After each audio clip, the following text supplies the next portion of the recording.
They say revenge is a dish best served cold, but what happens when the victim shows up in a Rolls-Royce to his own execution? 10 years ago, Blake Cunningham crowned himself king of mockery, targeting the broken single dad everyone called a loser. Tonight, he's planned the perfect reunion ambush, except the man stepping out of that silver phantom isn't broken anymore. He's holding hands with a billionaire, wearing confidence like armor, and Blake's cruel smile is already cracking. Stay with me until the end and comment your city below. Let's see how far this story of unexpected redemption can travel across the world. The ballroom of the Riverside Grand Hotel glittered with the kind of manufactured nostalgia that only a high school reunion could conjure. Crystal chandeliers threw fractured light across faces that had aged in ways both graceful and cruel, across bodies that had softened or hardened with the passage of a decade. The banner stretched above the entrance read, "Lincoln High Class of 2015, 10-year reunion," in gold letters that caught the light like a promise, or perhaps a threat. Blake Cunningham stood near the bar, a tumbler of expensive scotch warming in his palm, surveying the crowd with the casual authority of someone who'd never questioned his place at the center of any room. At 32, he'd maintained most of the athletic build that had made him a starting quarterback, though his jawline had softened slightly, and there were the first hints of crow's feet around his eyes when he smiled, which he was doing now, a sharp, anticipatory grin that didn't quite reach those eyes. "He's not here yet," Blake's old teammate Marcus Powell said, sidling up beside him with a beer. Marcus had gone thick around the middle, his football glory days visible only in old yearbook photos and the way he still walked with an athlete's swagger. "Think he'll actually show?" "Oh, he'll show," Blake replied, taking a slow sip of his drink. "I made sure of it." The invitation had been Blake's masterstroke. 3 months of planning, of tracking down addresses, of crafting the perfect message. He'd even personally called Evan Carter, the first time he'd spoken to him since graduation, with a voice dripping with false warmth. "Evan, buddy, it's Blake." "Yeah, Blake Cunningham. Listen, I know we weren't exactly close in school, but that's ancient history, right? We're planning this reunion, and it wouldn't be complete without everyone there. Come on, man, let bygones be bygones. It'll be good to see you." What Blake hadn't said, what he'd shared with his inner circle over drinks at his father's country club, was the real reason for the invitation. This wasn't about reconciliation. This was about delivering one final devastating humiliation to the man who'd represented everything Blake had despised: weakness, poverty, defeat. Did you see his Facebook profile? Blake's wife Tessa appeared at his elbow, her designer dress probably costing more than most people's monthly rent. She'd been a cheerleader once, dating Blake since junior year, and had perfected the art of looking both sympathetic and superior. Still living in that same rundown neighborhood, still working at that garage. God, it's just sad. "That's exactly why this is going to be perfect," Blake said, his voice low enough that only his closest friends could hear. Around them, the reunion was in full swing, old cliques reforming, stories being embellished, connections being rekindled. But Blake's attention was laser-focused on the entrance. Everyone here has moved on, made something of themselves. Except Evan. He's still stuck in the same place he was 10 years ago, raising that kid alone, covered in grease, barely scraping by. "You really think he'll come?" asked Jennifer Wu, another former cheerleader who'd married into money and never let anyone forget it. "I mean, if I were him, I'd be way too embarrassed." "He'll come," Blake repeated with certainty, because deep down, guys like Evan are still trying to prove something, still hoping that maybe, just maybe, someone will finally see them as an equal. He laughed, a sound without genuine mirth. "It's almost touching, really." The group chuckled, that particular brand of laughter that comes from people who've never really had to struggle, who've never known what it means to choose between groceries and electricity, who've never understood that dignity doesn't come from a bank account. What none of them knew, what Blake himself didn't know, was that across town, in a penthouse suite of the city's most exclusive hotel, Evan Carter was straightening his tie in a mirror that cost more than Blake's entire bar tab.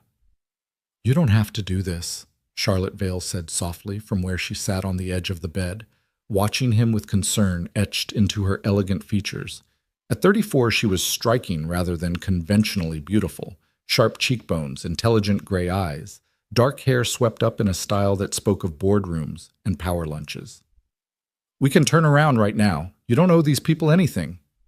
Evan's hands stilled on his tie, a silk hermes that Charlotte had picked out, navy with a subtle pattern that caught the light. He met her eyes in the mirror, and for a moment something old and painful flickered across his face before being replaced by something harder, more resolved.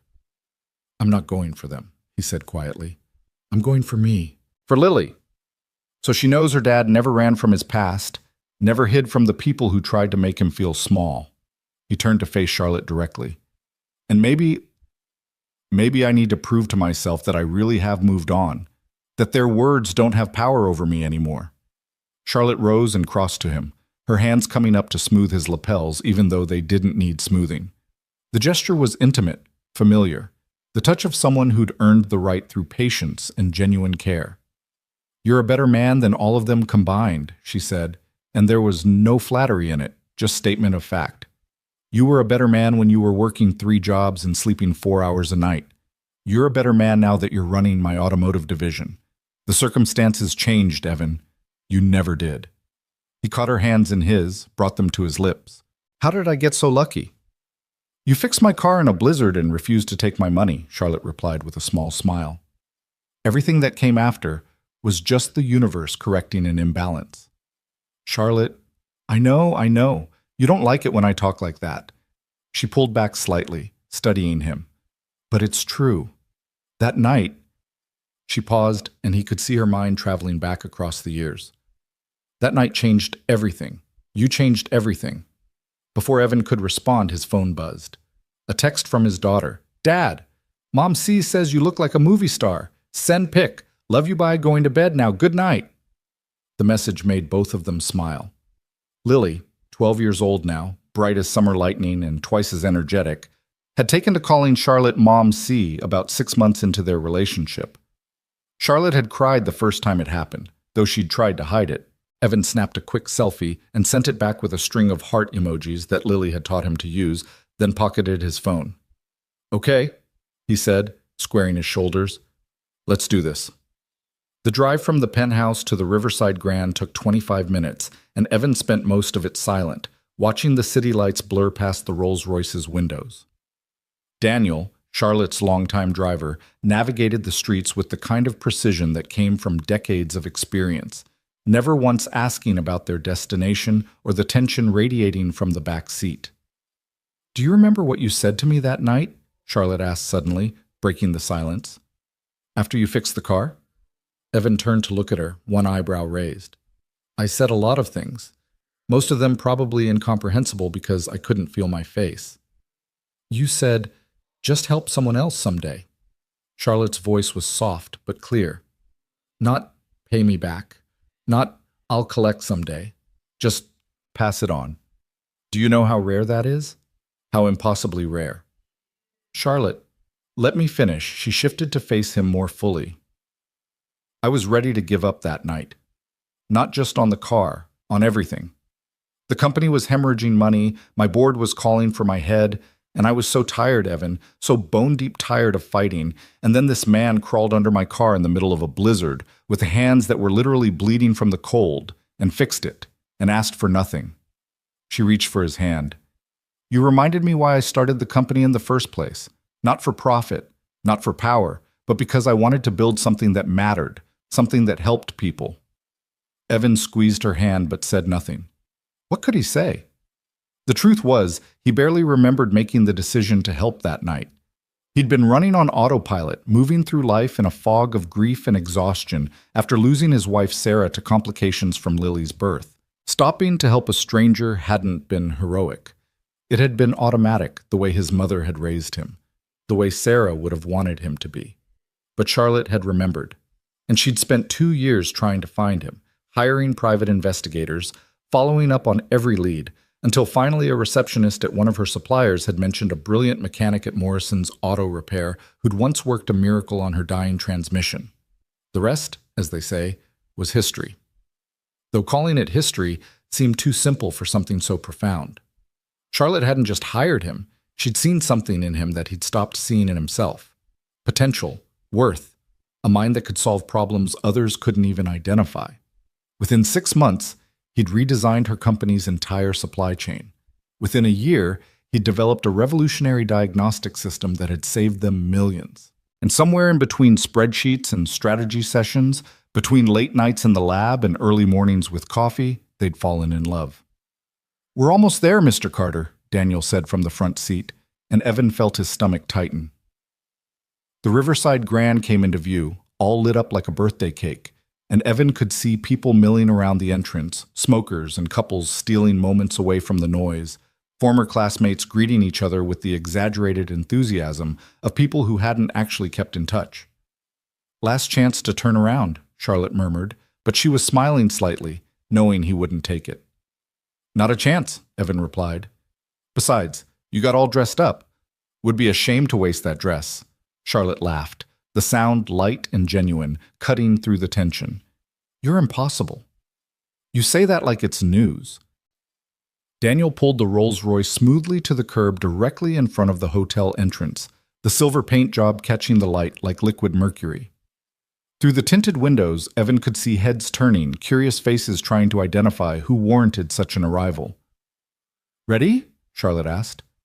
Evan took a deep breath, let it out slowly. "Ready." Daniel opened Charlotte's door first, offering his hand with the practiced grace of someone who'd been doing this for decades. Charlotte stepped out, and Evan heard the subtle shift in the crowd's energy. That particular frequency of surprise and speculation that comes when someone important arrives. Then Daniel opened Evan's door, and he stepped out into the cool autumn evening. For a moment, just one crystalline moment, everything seemed to freeze. The conversations died mid-sentence, the laughter cut off like someone had thrown a switch. Even the traffic seemed to quiet, though that might have been Evan's imagination. He straightened his jacket, custom-tailored Italian wool that moved like water, and turned to offer his hand to Charlotte, even though she'd already exited the car. The gesture was automatic, chivalrous, the kind of thing his mother had taught him before she died. Charlotte took his hand with a smile that was equal parts affection and amusement, knowing exactly what he was doing. And then Evan heard it, a voice he'd know anywhere, even after 10 years. "Holy shit!" Blake Cunningham stood frozen on the hotel steps, his expensive scotch forgotten in his hand, staring at Evan like he'd seen a ghost. Except ghosts didn't wear suits that cost $5,000. Ghosts didn't arrive in Rolls-Royces. And ghosts definitely didn't stand with the kind of quiet confidence that came from knowing, bone deep, that you'd earned your place in the world. Beside Blake, Marcus's beer was halfway to his mouth, suspended in shock. Tessa's carefully maintained expression of superiority had cracked into something closer to confusion. And Jennifer Wu, Jennifer who'd once laughed the loudest when Blake had tripped Evan in the cafeteria, sending his lunch tray flying, was openly gaping. "Evan?" Blake's voice cracked slightly on the name, as if testing whether this was real. "Evan Carter?" "Hello, Blake," Evan said, his voice carrying across the space between them with a calmness he didn't entirely feel. His heart was hammering against his ribs, but years of presenting to boardrooms full of skeptical executives had taught him how to project serenity even when his insides were churning. "Long time." He started up the steps, Charlotte's hand still in his, and the crowd parted like water before them. Evan could feel eyes tracking his every movement, could hear the whispers starting up, wondering who he was, who she was, what this meant. Someone's phone came up, recording. Then another. Within seconds, half a dozen devices were pointed their way. Blake seemed to be experiencing some kind of cognitive dissonance, his brain unable to reconcile the person in front of him with the image he'd held onto for a decade. Wow, you look different." 10 years will do that," Evan replied evenly. He stopped a few steps below Blake, not rushing to close the distance, letting Blake come to terms with the situation at his own pace. "Is that a Rolls-Royce?" Marcus blurted out, then immediately looked embarrassed by his own question. "Phantom," Charlotte said smoothly, speaking for the first time.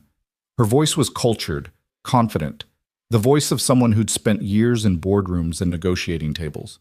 The extended wheelbase model. Evan prefers it for longer drives.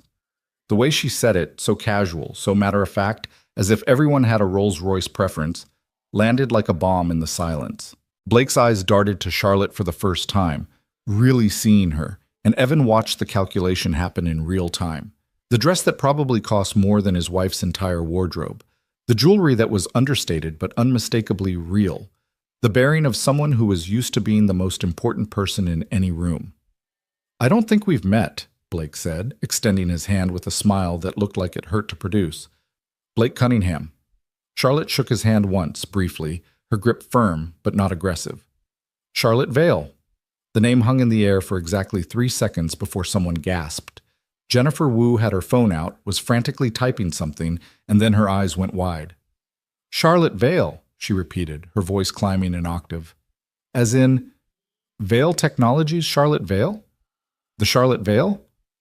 "I prefer just Charlotte," Charlotte said with a slight smile that managed to be both friendly and completely impenetrable. "But yes, I run Vale Tech." The whispers exploded then, spreading through the crowd like wildfire. Vale Technologies. Billion-dollar company. Forbes 500. Revolutionary automotive diagnostic systems. Government contracts. The Charlotte Vale. And she was here, holding hands with Evan Carter. Evan Carter, who'd been voted most likely to peak in high school, as a cruel joke. Evan Carter, who'd worn the same 3 shirts in rotation because they were all he could afford. Evan Carter, who Blake had spent 4 years making sure everyone knew was a loser. That Evan Carter. Blake's smile had frozen on his face, no longer even pretending to reach his eyes. Beside him, Tessa was whispering urgently, probably telling him everything her quick Google search was revealing. Marcus looked like he'd been hit in the stomach. And the crowd that had gathered, former classmates who'd watched Blake's bullying with everything from discomfort to active participation, were reassessing everything they thought they knew. "So," Blake said, his voice carefully controlled, "you two are together?" "We are," Evan confirmed, and he couldn't quite keep a note of warmth from entering his voice when he glanced at Charlotte. "Coming up on 2 years now." 2 years? Blake repeated, as if testing the words. "And you're working for her company?" There it was. The assumption, the automatic conclusion that Evan must be some kind of kept man, that he couldn't possibly have earned his place on his own merits. Evan had been expecting it. Hell, he'd have bet money on it. But it still sent a flicker of irritation through him. Charlotte, however, had expected it too. And unlike Evan, who'd spent years learning to control his reactions, Charlotte had spent a lifetime in corporate warfare. She knew exactly how to deploy information for maximum impact. "Working for me?" She laughed, the sound genuinely amused. "Oh no. Evan runs my automotive engineering division. Everything from supply chain optimization to prototype development to our diagnostic AI system, that's all him. I handle the business side. He handles the innovation that makes the business possible."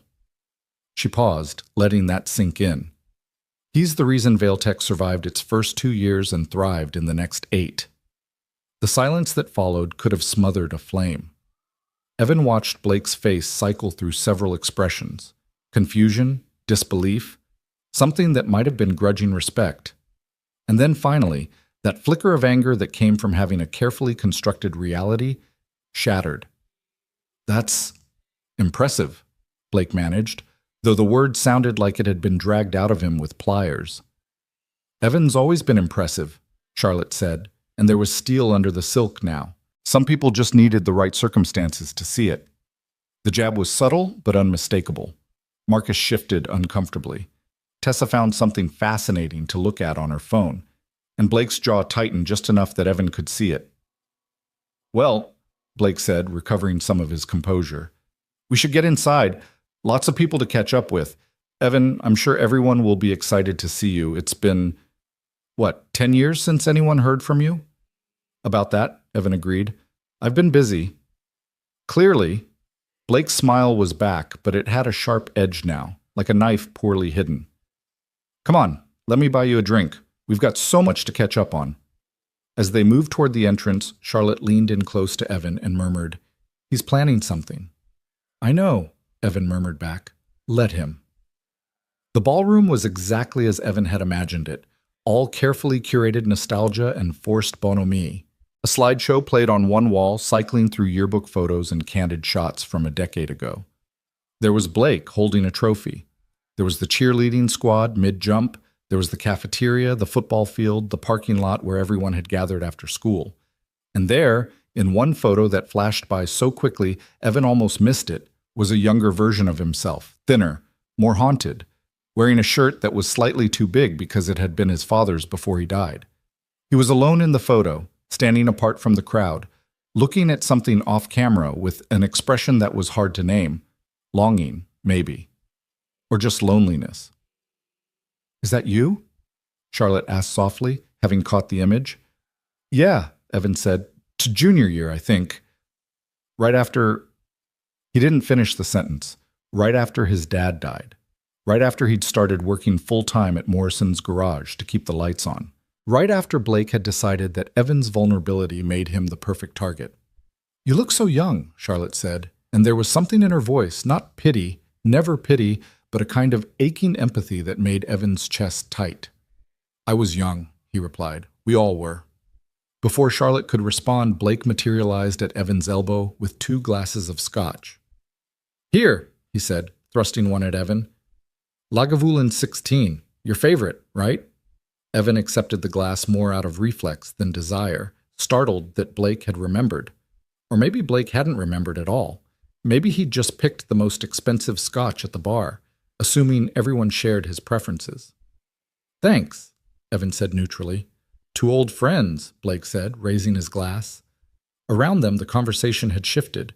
People were watching now, curious about this dynamic, sensing something beneath the surface. "To old times," Evan corrected, touching his glass to Blake's but not drinking. He wasn't about to put himself at any disadvantage, wasn't about to dull his awareness even slightly when he could feel the room's attention on him like a weight. Blake's eyes narrowed fractionally, so quick that someone who didn't know him might have missed it, but then his smile widened. "So Evan, tell us all. How exactly did you end up running an engineering division? Last I heard you were still at Morrison's, changing oil and rotating tires." There it was. The setup. Blake was creating a narrative, painting Evan's rise as something improbable, something that needed explanation. And in that need for explanation lived the implication that there was something suspicious about it, something that didn't add up.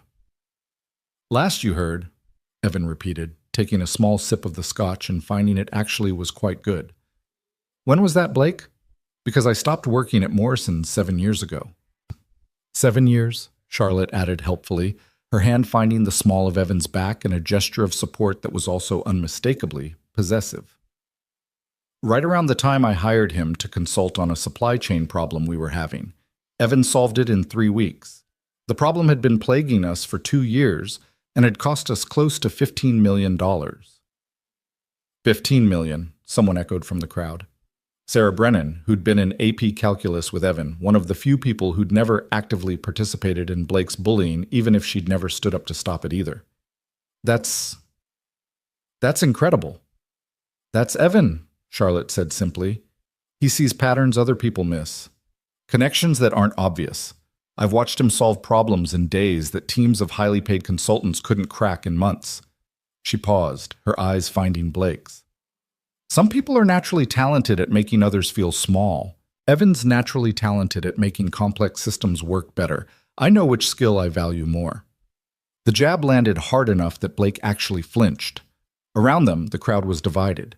Some people looked uncomfortable. Others were smirking, clearly enjoying seeing Blake get a taste of his own medicine. But Blake hadn't gotten where he was, hadn't maintained his position as the unchallenged center of attention by being easily defeated.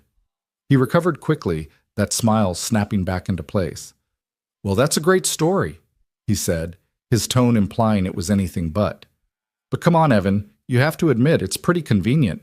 A billionaire just happens to need your specific talents, happens to hire you, happens to fall in love with you." He laughed, inviting others to join in. "I mean, no offense, but it sounds like something out of a movie. The struggling mechanic who gets discovered by the rich CEO. What are the odds?" And there it was, the real attack. Blake wasn't questioning Evan's abilities, he was questioning his integrity, implying that Evan was some kind of gold digger, that Charlotte was either desperate or deluded, that their relationship was transactional rather than real. Evan felt Charlotte stiffen beside him, felt her drawing breath to respond, and he squeezed her hand gently. "Let me," the gesture said. Let me handle this. You're right, Evan said, his voice carrying across the suddenly quiet ballroom. The odds were astronomical. Probably lottery-level unlikely. He took another sip of scotch, letting the burn ground him.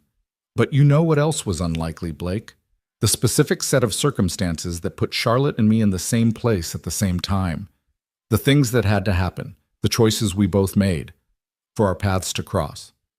He turned slightly, addressing the room rather than just Blake, making this a story everyone could hear because he knew, they all knew, that this moment was being recorded, was probably already being live-streamed by someone. 10 years ago, I was working 3 jobs, Evan said.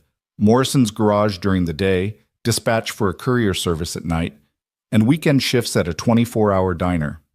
I was raising my daughter Lily alone after my wife Sarah died during childbirth. I was exhausted all the time. I was broke all the time. And yeah, I was lonely all the time. He saw some faces in the crowd soften, people who'd maybe heard about Sarah, about Lily, but had never really thought about what that meant in practical terms. One night, December 19th, 2015, about 8 months after graduation, I got called out on a repair job. Someone's car had died in the middle of a blizzard on Route 47, about 20 miles outside town. It was negative 15 degrees, wind chill probably double that, and I was so tired I could barely see straight, but I went anyway because that was the job. Charlotte's hand tightened in his, and he knew she knew where this was going. She'd heard the story before, but never like this, never in front of an audience, never with this level of detail. When I got there, Evan continued, I found a woman hypothermic in her car, barely conscious. The car's wiring harness had corroded completely, combination of age and road salt. It wasn't a simple fix. It wasn't a jump start and you're good to go situation. It required crawling under the car, in the snow, with bare hands because I couldn't feel the wires through gloves, and essentially rebuilding the connection from scratch. He paused, took a breath. The ballroom was utterly silent now. It took me 2 hours. My hands were bleeding by the end because the metal was so cold it tore skin. I couldn't feel my feet, couldn't feel my face. But I got that car running, and that woman, that stranger, survived. The woman was me, Charlotte said quietly, and several people gasped. I was trying to make it to a board meeting that would determine whether my company lived or died. I was ready to give up, on the company, on everything. And then this man, this exhausted, grieving, barely holding it together man, spent 2 hours in sub-zero temperatures saving my life. I tried to pay him, Charlotte continued, her voice stronger now. Tried to give him $500 for the repair, for his time, for probably saving me from freezing to death. You know what he said? She looked at Blake directly. He said, just help someone else someday. And then he drove away, back to his daughter, back to his other jobs, back to a life that was harder than anything most of us will ever experience. The silence stretched. Someone coughed. Someone else shifted their weight, making their chair creak. That night changed everything for me, Charlotte said. I decided not to sell the company. I decided to fight. And I spent 2 years looking for the man who'd saved my life, because I wanted to thank him properly. When I finally found him, I didn't hire him as charity. I hired him because he demonstrated under the worst possible circumstances the exact qualities I needed in my company. Problem-solving under pressure, refusal to give up, and genuine care for doing things right. She turned to face the crowd fully now, and Evan could see the Charlotte who ran boardrooms, who'd built a billion-dollar company through sheer force of will and brilliant strategy. Evan proved himself every single day after that. Every prototype, every system, every innovation that's made Vailtech what it is today. He earned that. Not because of our relationship. Our relationship happened because of who he is. Because the man who'd save a stranger in a blizzard is the same man who'll stay up all night solving a supply chain problem, who'll fight for his team, who'll never take the easy way if the right way is available. Blake's face had gone through several shades of red during this speech, finally settling on a kind of blotchy anger mixed with embarrassment. Around them, phones were still recording, faces were thoughtful or moved or, in some cases, ashamed. So yes, Blake, Charlotte finished, her voice dropping back to conversational levels, but somehow even more powerful for it. The odds were unlikely, but not because of chance, because Evan is the kind of person who makes impossible things happen through sheer determination and integrity. Maybe you should try it sometime. The ballroom erupted. Not in applause, this wasn't a moment for celebration, but in a wave of conversation, everyone turning to their neighbors to process what they'd just heard. Some people looked chastened, others looked angry, probably Blake's longtime friends who didn't appreciate seeing him taken down so thoroughly. And a few, like Sarah Brennan, looked thoughtful, as if reassessing memories through a new lens. Blake stood frozen, his carefully constructed moment of humiliation for Evan having backfired spectacularly. Marcus had disappeared into the crowd. Tessa was staring at her husband with an expression Evan couldn't quite read. Shock, maybe, or disappointment.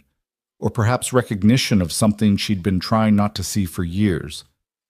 "I think," Evan said into the simmering quiet, "I need some air." He didn't wait for Blake's response, just turned and headed for the balcony doors, Charlotte beside him. The crowd parted for them automatically, and Evan could feel eyes tracking their movement, could imagine the texts and social media posts already flying. The balcony overlooked the river, and the autumn air was cool and clean after the stuffiness of the ballroom. Evan leaned against the railing, closing his eyes and just breathing for a moment. "You okay?" Charlotte asked softly. "Yeah," Evan said, and found he meant it. "Actually, yeah, I am." "That was intense in there." "You eviscerated him," Evan said, turning to look at her with a slight smile. "Politely, eloquently, but eviscerated nonetheless." "He deserved it," Charlotte said flatly. "Planning a whole reunion just to humiliate you, using your struggles, your genuine pain, as entertainment? He deserved worse than words." "Maybe," Evan allowed, "but words are enough. Because the truth is, Charlotte, I don't want revenge. I don't even know what I wanted. Closure, maybe? Proof that I'd survived? That I'd moved past it all?" "And?" Charlotte prompted. "Did you get it?" Evan considered the question, looking out over the dark water. Behind them, through the glass doors, he could see the reunion continuing, though the energy had shifted, become more subdued. Blake was surrounded by his core group, but even from here, Evan could see the defensive body language, the way people were staying just slightly farther away than before. "I think so," Evan said finally. "Because standing in there, hearing him try to diminish everything I've built, everything we've built together, I realize his opinion doesn't matter. It never did. The only person whose opinion of me matters is my own, and Lily's, and yours." "In that order?" Charlotte asked with a slight smile. "Probably. Kid comes first, you know." Charlotte laughed and leaned into him, her head on his shoulder. They stood like that for a while, just breathing, just being, while the party continued without them. "Want to know something?" Charlotte said eventually. "I was so nervous about tonight, about meeting these people, about whether they'd accept us, accept me in your life. But now?" She pulled back to look at him. "I don't care. Let them accept us or not. We know what we have." "What do we have?" Evan asked, though he knew the answer. "Everything that matters," Charlotte replied. "Each other, Lily. A life we built together, not because of money or circumstance, but because we chose it, because we chose each other." Evan kissed her then, soft and slow, a promise and a thank you and a celebration all wrapped into one gesture. When they pulled apart, Charlotte was smiling. "Should we go back in?" she asked. "Probably," Evan said, "but maybe just for a few minutes, just long enough to show we're not running away." "We could stay out here," Charlotte suggested. "Make them wonder." "Tempting, but no. I came here for closure, and I'm going to get it, on my terms." They returned to the ballroom hand in hand, and if people stared, well, let them stare. Evan moved through the crowd with Charlotte beside him, stopping occasionally to talk with people who approached them. Sarah Brennan came over, apologized for not doing more to stop Blake's bullying back in school.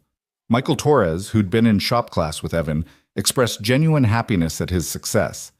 Even Mrs. Henderson, their old English teacher who'd crashed the reunion, pulled him aside to say she'd always known he was special. Blake, notably, stayed away. He held court in his corner with his diminishing circle of supporters, his laughter just a little too loud, his gestures just a little too big. Overcompensating, Evan thought, trying to pretend the evening hadn't been a disaster. Around 10 o'clock, Evan and Charlotte made their goodbyes. They'd stayed long enough, shown enough grace. Now it was time to go home. To Lily, to their life, to the future they were building together. As they stepped outside, Daniel waiting by the Rolls-Royce, Evan heard footsteps behind them. "Evan, wait!" He turned to find Blake standing in the doorway, alone now, his earlier bravado stripped away. In the soft light from the hotel entrance, he looked older, tired, and something else. Something that might have been shame. "Yeah?" Evan said neutrally. Blake opened his mouth, closed it, tried again. That was supposed to go differently tonight." "I bet it was," Evan said. "I wanted—" Blake's hands clenched at his sides.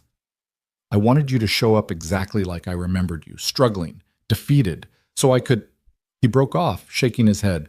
"God, that sounds even worse out loud." "It does," Charlotte agreed coolly. Blake's eyes flicked to her, then back to Evan. "I'm not asking for forgiveness. I don't deserve it. I wanted you to know that I know. I know what I did to you back then was wrong. I know planning tonight was wrong. And I know that the person who showed up tonight, successful, confident, loved, that person succeeding feels like a judgment on who I am." He laughed bitterly. "Which is insane, right? Your success doesn't diminish mine, but somehow it feels like it does." Evan studied him for a long moment, seeing past the expensive clothes and the defensive posture to something more fundamental. Blake was struggling with his own demons, his own insecurities, just like everyone else. "Blake," Evan said finally, "I'm not going to tell you it's okay. What you did, back then and planning tonight, wasn't okay. It hurt. It still hurts, if I'm honest." He paused, choosing his words carefully. "But I'm also not going to carry anger about it anymore. Not because you deserve forgiveness, but because I deserve peace." "I don't know what to say to that," Blake admitted. "You don't have to say anything," Evan replied. "Just be better. To the people in your life now, to your kids if you have them. Break the cycle instead of perpetuating it." Blake nodded slowly, and for just a moment, Evan saw something genuine in his face. Regret, maybe, or the beginning of self-awareness. "For what it's worth," Blake said, "I'm glad you made it. Really. You deserve better than what life handed you, better than what I handed you." "Thanks," Evan said, and found he meant it. They didn't shake hands, didn't hug, just exchanged nods. Two men who'd shared a painful history, acknowledging it, and then choosing to walk away from it. As the Rolls-Royce pulled away from the hotel, Charlotte squeezed Evan's hand. "That was generous of you, giving him that." "Was it?" Evan leaned back against the leather seat, suddenly exhausted. "I just want it to be over. Want to stop carrying all of it around." "Then let it go," Charlotte said simply. "Let tonight be the end of it. Tomorrow, we go back to our real life. The one we built. The one that matters." Evan turned to look at her, this brilliant, fierce woman who'd changed everything. "I love you," he said. "In case I haven't mentioned it lately." "You mentioned it this morning," Charlotte replied with a smile. "And last night, and approximately 47 times yesterday. But I never get tired of hearing it." "Good, because I plan to keep saying it. Approximately 47 times a day. Maybe more."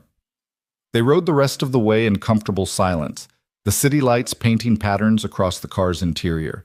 When they finally reached home, the house they'd bought together, the one with Lily's art all over the refrigerator and photos of their life together lining the hallways, Evan felt something inside him unknot. Lily was asleep on the couch when they came in, their babysitter, Mrs. Chen from down the street, reading a book nearby. "She insisted on waiting up," Mrs. Chen reported with an indulgent smile. "Made it until about 9:30. Evan paid Mrs. Chen generously, thanked her for staying late, and then gently scooped up his daughter. At 12, Lily was getting too big to carry easily, all gangly limbs and growing independence. But tonight she curled into him automatically, still small enough to be his baby girl. "Dad?" she mumbled, not quite awake. "How was it?" "It was good, honey," Evan said, carrying her toward her room. "I'll tell you about it tomorrow." "Did you show them?" Lily asked, her voice slurred with sleep. Did you show them you're not a loser? The question hurt his heart even as it warmed it. I showed them the truth, Evan said, tucking her into bed. That's all anyone can do. Love you, Dad, Lily mumbled, already drifting back to sleep. Love you too, baby, more than anything. Later, lying in bed with Charlotte beside him, Evan stared at the ceiling and thought about the night. About Blake's failed ambush, about standing in that ballroom with Charlotte beside him, not as a trophy or proof of success, but as his partner. About the look on Blake's face when his carefully constructed narrative crumbled. What are you thinking about? Charlotte asked, her hand finding his in the dark. How strange life is, Evan said. 10 years ago, I was convinced I'd never be happy again. That I'd spend the rest of my life just surviving. Getting through each day, raising Lily, that was it. And now? Now I have everything I never let myself hope for, Evan said. You. A career I'm passionate about. Lily happy and healthy, a future that feels possible instead of just heavy. Charlotte rolled over, propping herself up on one elbow to look down at him. You earned all of it, you know, every bit of it. We earned it, Evan corrected. Together. Together, Charlotte agreed and kissed him softly. Now go to sleep. Tomorrow we have that presentation to the board about the new prototype. Tomorrow, Evan agreed, pulling her close. But tonight, we celebrate surviving the reunion from hell. Fair enough, Charlotte laughed. Though I have to say, as far as revenge goes, showing up in a Rolls-Royce with a billionaire girlfriend was pretty spectacular. It wasn't about revenge, Evan protested. I know, Charlotte said. That's what made it so perfect. As Evan drifted toward sleep, he thought about Blake's question from earlier. What were the odds? What were the odds that he'd be on that road that night, that Charlotte would break down in exactly that spot, that he'd stop, would help, would refuse payment in a way that would stick in her memory? Astronomical odds. Impossible odds. But then, maybe that was the point. Maybe the best things in life happen not because they were likely, but because people made unlikely choices. Because they stopped to help strangers in blizzards. Because they built companies based on principles rather than just profit. Because they refused to let cruelty define them. Because they chose every single day to be better than their circumstances demanded. The odds didn't matter. The choice did. And Evan Carter, former loser from Lincoln High School, had made the right choices. Not because they were easy, but because they were right. That was worth more than any Rolls-Royce, more than any revenge, more than anything Blake Cunningham could ever understand. As sleep finally claimed him, Evan smiled. Tomorrow he'd wake up to Lily's laughter and Charlotte's coffee and a job he loved. He'd wake up to a life he'd built, brick by brick, choice by choice, from the ashes of grief and struggle. He'd wake up to proof that sometimes, just sometimes, the underdog wins. Not through revenge, through redemption. The morning after the reunion arrived with the kind of crystalline brightness that made everything feel possible. Evan woke to the sound of Lily's laughter echoing from the kitchen, mixed with Charlotte's lower, warmer tones. For a moment, he just lay there, letting the sounds wash over him, the soundtrack of his new life. So different from those dark years when mornings had meant dragging himself out of bed after 3 hours of sleep to face another day of barely surviving. He found them at the kitchen island, Lily perched on a stool with chocolate chip pancakes in front of her, gesturing wildly as she recounted some story from school. Charlotte was leaning against the counter with her coffee, still in her robe, nodding along with the kind of attention that made Lily feel heard and valued. When she saw Evan in the doorway, her whole face lit up. "Dad!" Lily launched herself off the stool and into his arms with the unselfconscious affection of someone who'd never doubted she was loved. "Mom C says you were amazing last night. Tell me everything. Did Blake guy look stupid? Did everyone freak out about the car? Did you make a dramatic entrance?" "Breathe, sweetheart," Evan laughed, catching her and spinning her around once before setting her down. "And maybe let me have coffee before the interrogation?" "But I want details," Lily insisted, bouncing on her toes. "This is like movie stuff. The underdog returns triumphant. Were people filming? Is it on social media? Can I see?" "Absolutely not," Charlotte and Evan said simultaneously, and then laughed at their synchronization. You're 12, Evan continued, moving to pour himself coffee. You don't need to see a bunch of adults being dramatic at a reunion. I'm almost 13, Lily corrected with the precision of someone who counted down to birthdays months in advance. And I'm mature enough to handle it. Mrs. Patterson says I'm very emotionally intelligent. Mrs. Patterson also gave you detention last week for talking during the test, Evan pointed out. That was different. Tommy needed to know the answer to number 7, and I was helping. Lily grabbed her plate and followed Evan to the table. Stop changing the subject. What happened? Charlotte joined them, bringing her coffee and a knowing smile. Your father was dignified and gracious, even when Blake tried to make him look bad. Blake tried to make you look bad? Lily's eyes narrowed with the fierce protectiveness she'd inherited from both her parents. What did he do? Did you punch him? Please tell me you punched him. I did not punch him, Evan said firmly. Violence is never the answer. Violence is sometimes the answer, Lily argued. Like if someone's trying to hurt you or someone you love, that's what Grandma Sarah would have said. The mention of Evan's late wife, Lily's mother, created a moment of quiet. Evan still kept photos of Sarah around the house, had made sure Lily grew up knowing her mother through stories and pictures, even though Sarah had died when Lily was only hours old. Charlotte had never tried to replace Sarah, had instead honored her memory while carving out her own space in their lives. Your mom would have said that defending yourself is different from seeking revenge, Evan said softly, and last night wasn't about revenge. It was about showing that their cruelty didn't break me, that I built something good despite it. With Mom C's help, Lily added, looking between them. With Mom C's help, Evan agreed, though we helped each other. That's what partners do. Lily seemed to consider this, chewing thoughtfully on her pancake. So Blake felt stupid when he saw how successful you are now? I think Blake had some realizations, Charlotte said diplomatically, about how his actions have consequences, about how the people he dismissed might surprise him.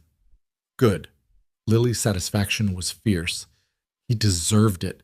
Anyone who was mean to my dad deserves to feel bad. Lily, Evan started, but she cut him off. No, Dad. I know you're going to say something about forgiveness and being the bigger person, and I get it. I do. But you're allowed to be happy that the bullies finally see what they missed. You're allowed to enjoy that moment. She paused. As long as you don't let it make you mean. That's the difference, right? Enjoying justice isn't the same as being cruel.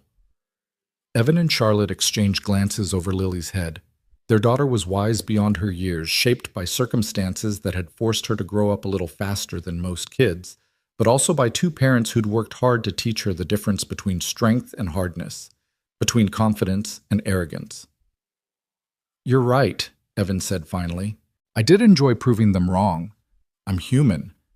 But I also felt sad for Blake, because he's clearly carrying around his own issues. Happy people don't need to make others feel small.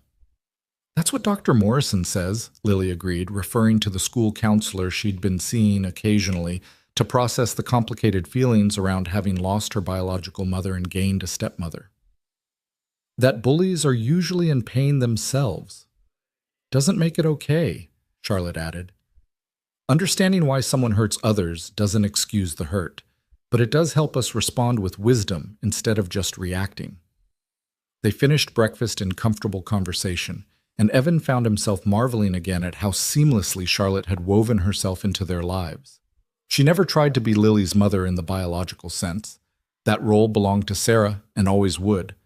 But she'd become something equally important: a parent, a mentor, a safe person to confide in when Dad was too close to a problem or too protective. After Lily left for school, Charlotte pulled out her tablet and started scrolling through something with increasing amusement. You need to see this. See what? Evan peered over her shoulder and froze. The screen showed his and Charlotte's arrival at the reunion, captured from multiple angles by different phones.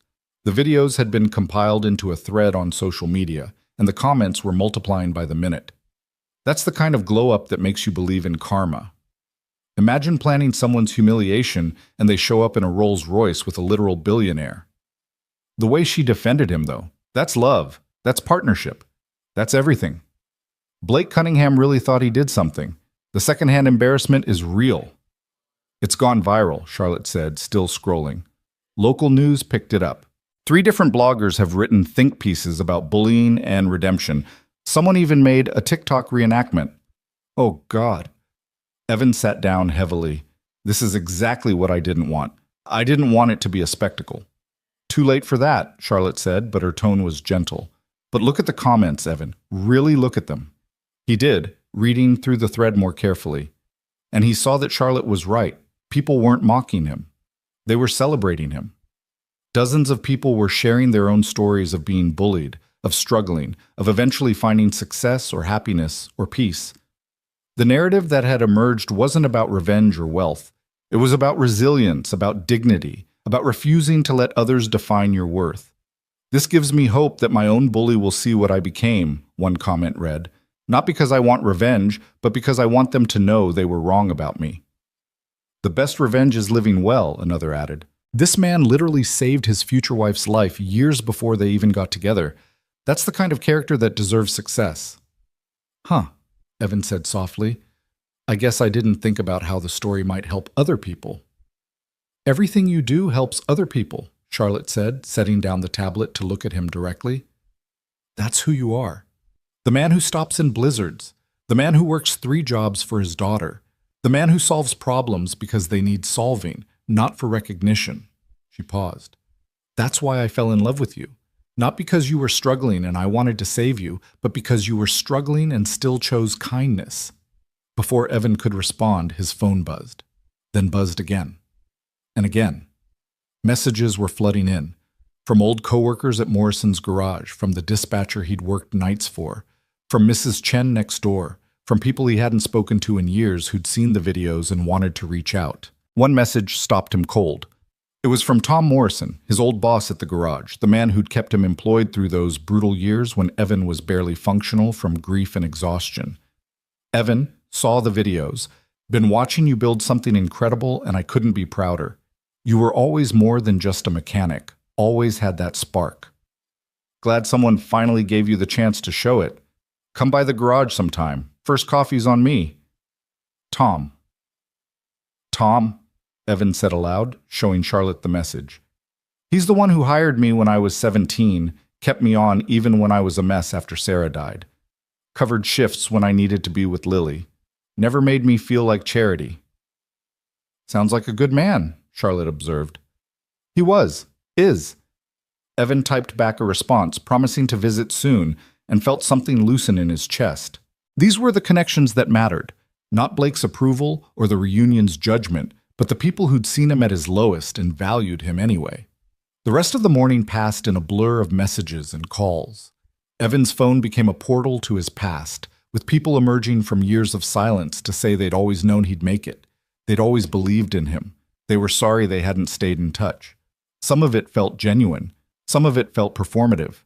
Evan tried to receive it all with grace, remembering Charlotte's advice about letting people surprise you with their growth.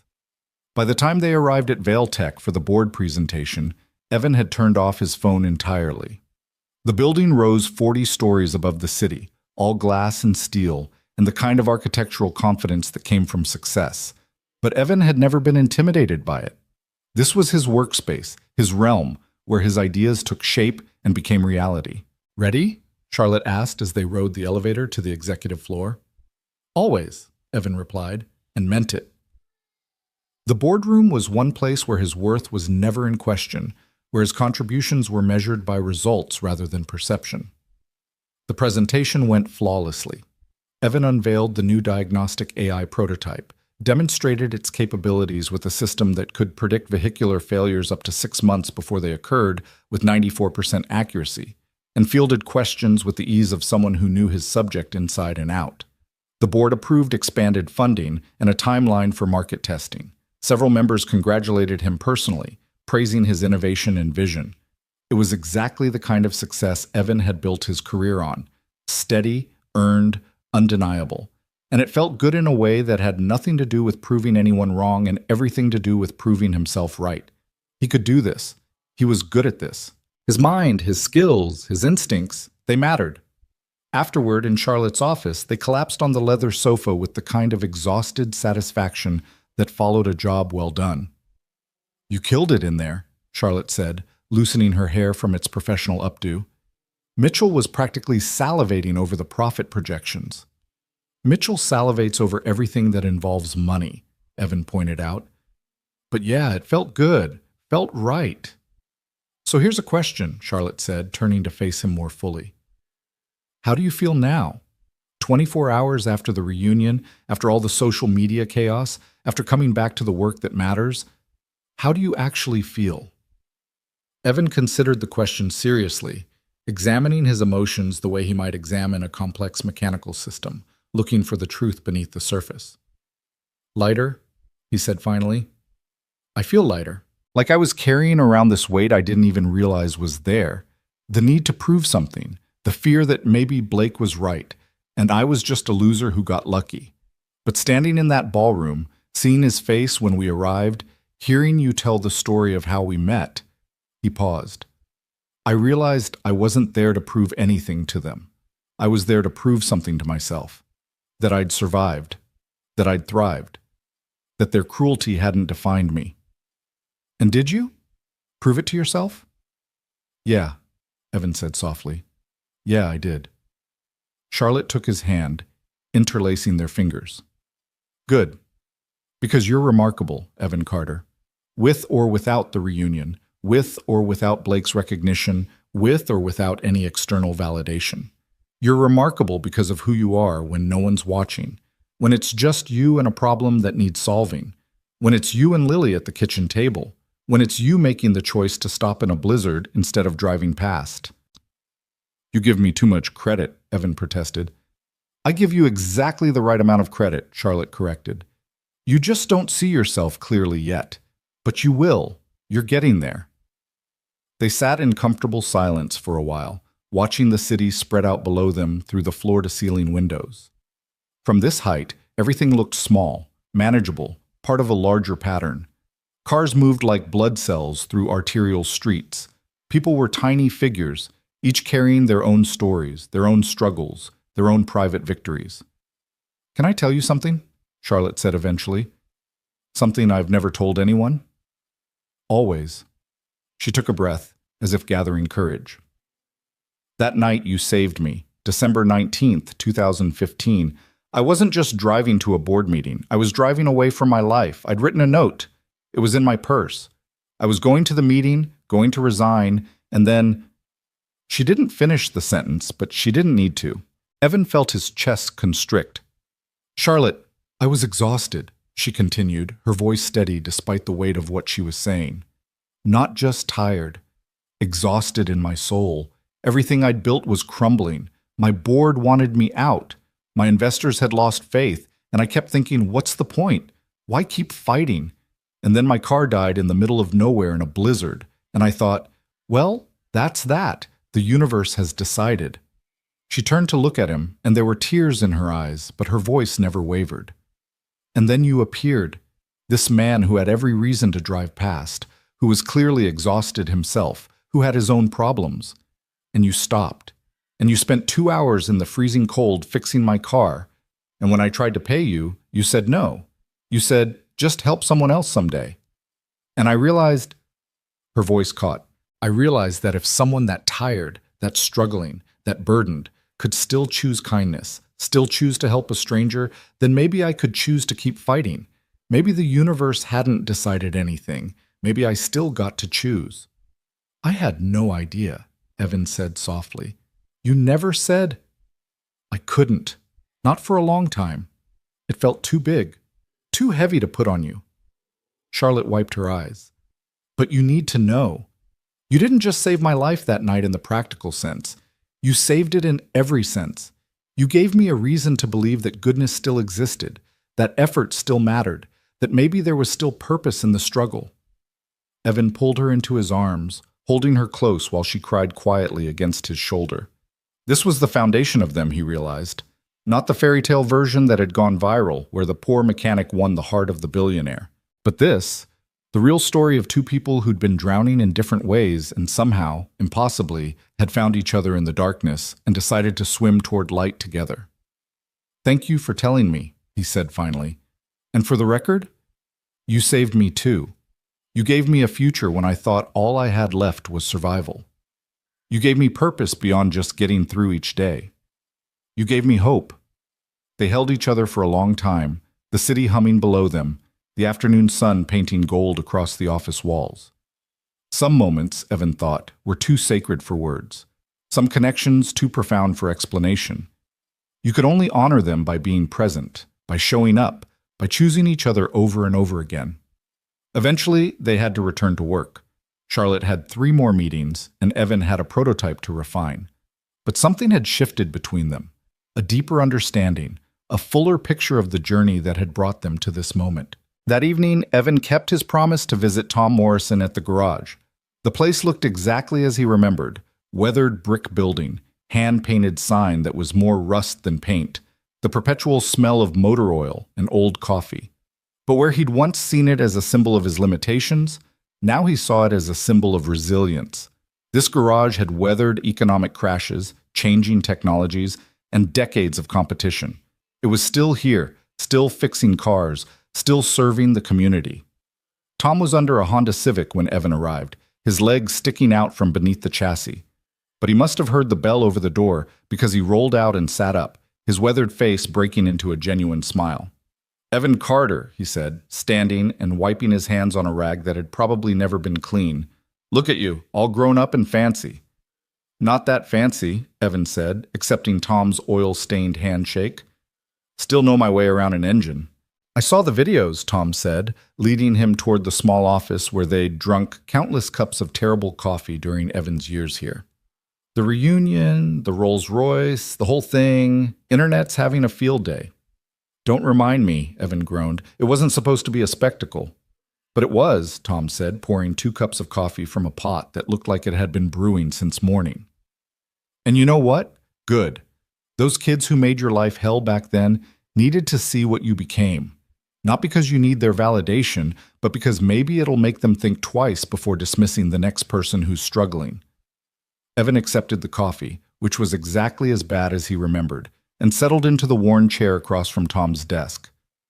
"I've been thinking about those years a lot since the reunion, how dark they were, how I barely remember whole months because I was just operating on autopilot." "You were grieving," Tom said simply, "and working yourself to death trying to provide for that baby girl would have broken most men." "There were days I thought it would break me," Evan admitted. "Days I wasn't sure I could keep going, but I had Lily, and I had this place. You kept me afloat, Tom. You and the routine, the work, the stability of knowing I had somewhere to be, something I was good at." Tom shifted uncomfortably, never one for emotional conversation. "You were a good worker, best diagnostic instincts I've ever seen. Could listen to an engine and know what was wrong before you even looked under the hood. That's a gift." "One you helped me develop," Evan said. "You could have hired anyone, Tom. Could have hired someone less complicated, less distracted, less damaged. But you kept me on. Covered for me when I fell asleep on the job from exhaustion. Let me bring Lily to work when the sitter fell through. Never made me feel like I owed you for the accommodation." "Because you didn't owe me," Tom replied gruffly. "You showed up. You worked hard. You cared about doing the job right. That's all I ever asked." They talked for over an hour, catching up on the years since Evan had left for Vailtech. Tom's son had taken over more of the day-to-day operations. The garage was doing well, adapting to electric vehicles and newer technologies. Tom himself was thinking about semi-retirement, spending more time with his grandkids. "You ever miss it?" Tom asked as Evan was preparing to leave. "The hands-on work? The simplicity of it?" Evan considered the question. "Sometimes," he admitted. "There's something pure about fixing a car. Problem, solution, fixed.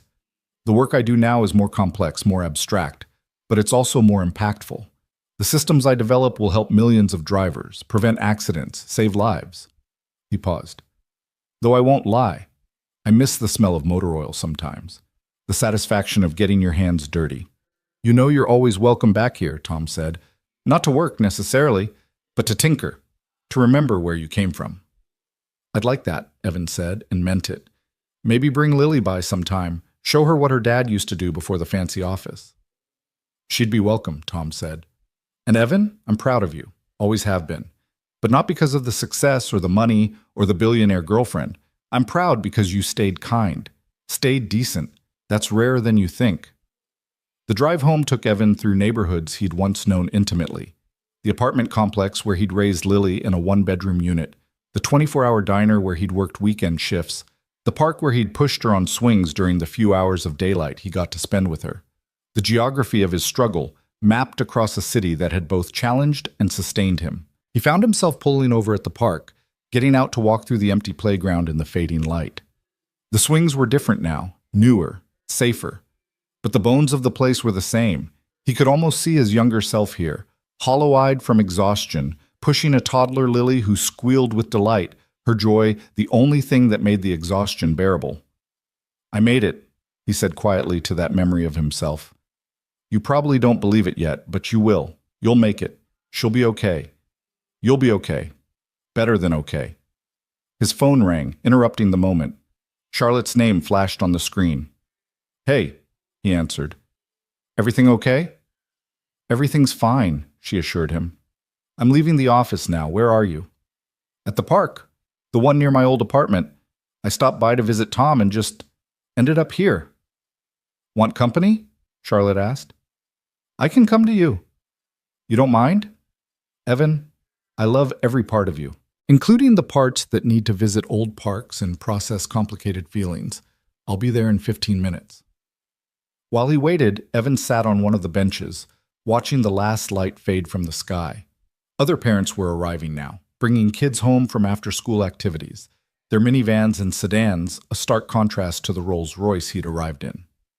Evan felt acutely aware of the distance he'd traveled, not just in miles or wealth, but in circumstance, in possibility, in hope. Charlotte arrived exactly when she'd said, trading her heels for sneakers she kept in the car and settling beside him on the bench without comment. They sat in comfortable silence for a while, watching the playground slowly empty as families headed home for dinner. "This is where you brought her?" Charlotte asked finally. "When she was little?" "Every weekend I had free," Evan confirmed.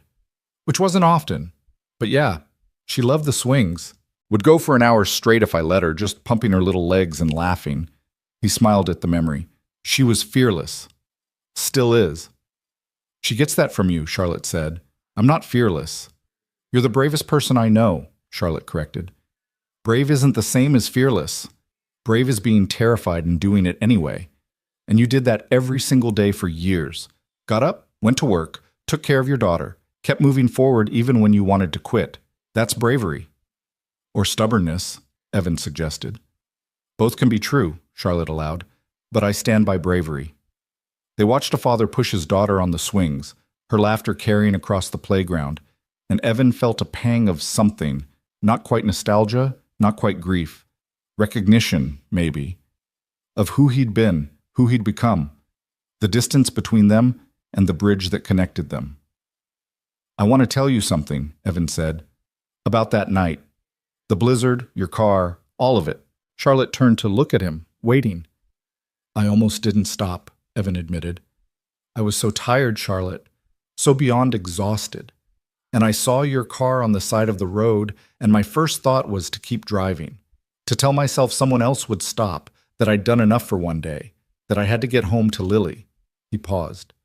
"But then I thought about Sarah, about how she always stopped for people, always helped, and I thought, what would I want someone to do if it was her stranded out there? And I couldn't drive past after that." "Sarah," Charlotte repeated softly. "You stopped because of her?" "I stopped because of who she taught me to be," Evan clarified. Sarah believed that we're all connected, that helping others is how we honor our own humanity. She was a nurse. She spent her life caring for people. And even though she'd been gone for months at that point, even though grief was crushing me, I couldn't betray what she'd believed in, couldn't drive past someone who needed help. Charlotte was quiet for a long moment. "Thank you for telling me that. And thank you to Sarah, wherever she is, for raising a man who stops in blizzards." "Do you ever feel weird?" Evan asked. "About Sarah, I mean. About the fact that I was married before, that there's this whole part of my life that didn't include you?" "No," Charlotte said without hesitation. "Because Sarah is part of why you're the man I love. She shaped you, and she gave you Lily, her voice caught, who's become one of the greatest joys of my life. I don't feel threatened by Sarah. I feel grateful for her and sad that she never got to see what her daughter is becoming. She'd like you, Evan said. Sarah. She'd like that you make Lily laugh, that you challenge her intellectually, that you're teaching her about business and confidence and how to take up space in the world. I hope she would, Charlotte said, because I take that responsibility seriously, being part of Lily's life, helping raise her. I never want to replace Sarah. I can't and shouldn't, but I want to be someone Lily can trust, can rely on, can come to with the things she can't tell her dad. You already are, Evan assured her. The other day, she told me she wants to study engineering like her dad and business like her mom, C, said she's going to build things that matter and make sure they reach people who need them. Charlotte laughed, wiping at her eyes. She's going to change the world. Probably, Evan agreed. If we don't screw her up first. We won't, Charlotte said with certainty. Because we both understand what it means to struggle, to fight for what matters. We'll teach her empathy alongside ambition, compassion alongside confidence. They stayed at the park until full dark, talking about Lily, about the future, about the strange journey that had brought them here. Finally, as the temperature dropped and Charlotte started shivering despite her jacket, they headed to their respective cars. Race you home, Charlotte suggested with a mischievous smile. In a Rolls-Royce versus your Tesla? Evan laughed. That's not even remotely fair. Your car literally drives itself. So does yours, Charlotte pointed out. Yeah, but I actually paid attention to the engineering, Evan countered. I know all the shortcuts the AI uses. Are you suggesting you're a better driver than artificial intelligence? I'm suggesting I'm a more creative driver than artificial intelligence, Evan corrected. There's a difference. They bantered all the way to their cars, the easy affection of two people who'd found in each other not just love, but genuine like, the kind of friendship that sustained a relationship through the mundane days between the dramatic moments. At home, Lily was at the kitchen table doing homework, her brow furrowed in concentration. She looked up when they came in together, her expression shifting to one of exaggerated patience. Finally, she said, I've been waiting for you guys to help me with this stupid math problem for like an hour. You could have texted, Evan pointed out, moving to look over her shoulder at the problem. I did text like 10 times. You didn't answer. Evan checked his phone, which he'd silenced during the board meeting and never unsilenced. Sure enough, a string of increasingly dramatic texts from Lily chronicled her journey through algebra frustration. Sorry, baby, he said, genuinely apologetic. Show me what you're working on. The next hour passed in the comfortable chaos of family life, dinner preparation, homework help, debate about whether Lily could stay up an extra hour since tomorrow was Saturday, negotiation about screen time limits. Normal life, Evan thought. The kind of beautifully mundane normal he'd once thought was forever beyond his reach. Later, after Lily was in bed, Evan found Charlotte on the back patio, wrapped in a blanket against the autumn chill, staring up at the stars. Penny for your thoughts, he said, settling beside her. I was thinking about paths, Charlotte said, about how many tiny decisions had to happen exactly right for us to find each other. If I'd sold the company instead of fighting for it. If you'd driven past that night, if I'd never tracked you down afterward. Any one of those choices goes differently, and we never happen. Scary thought, Evan said. Terrifying, Charlotte agreed. Which is why I don't take any of this for granted. Not you, not Lily, not this life we've built. Every day feels like a gift I almost didn't receive. Me too, Evan said softly. 10 years ago, if you told me this was my future, you, Lily thriving, work I'm passionate about, actual happiness, I'd have thought you were cruel for lying. The future seemed like just more of the present, stretching out forever. More exhaustion, more struggle, more barely surviving. But you survived anyway, Charlotte said, even when you didn't believe it would get better. That's the difference between you and Blake, you know. He's never had to survive anything, never had to prove he could endure. So he mistakes comfort for strength, mistakes cruelty for power.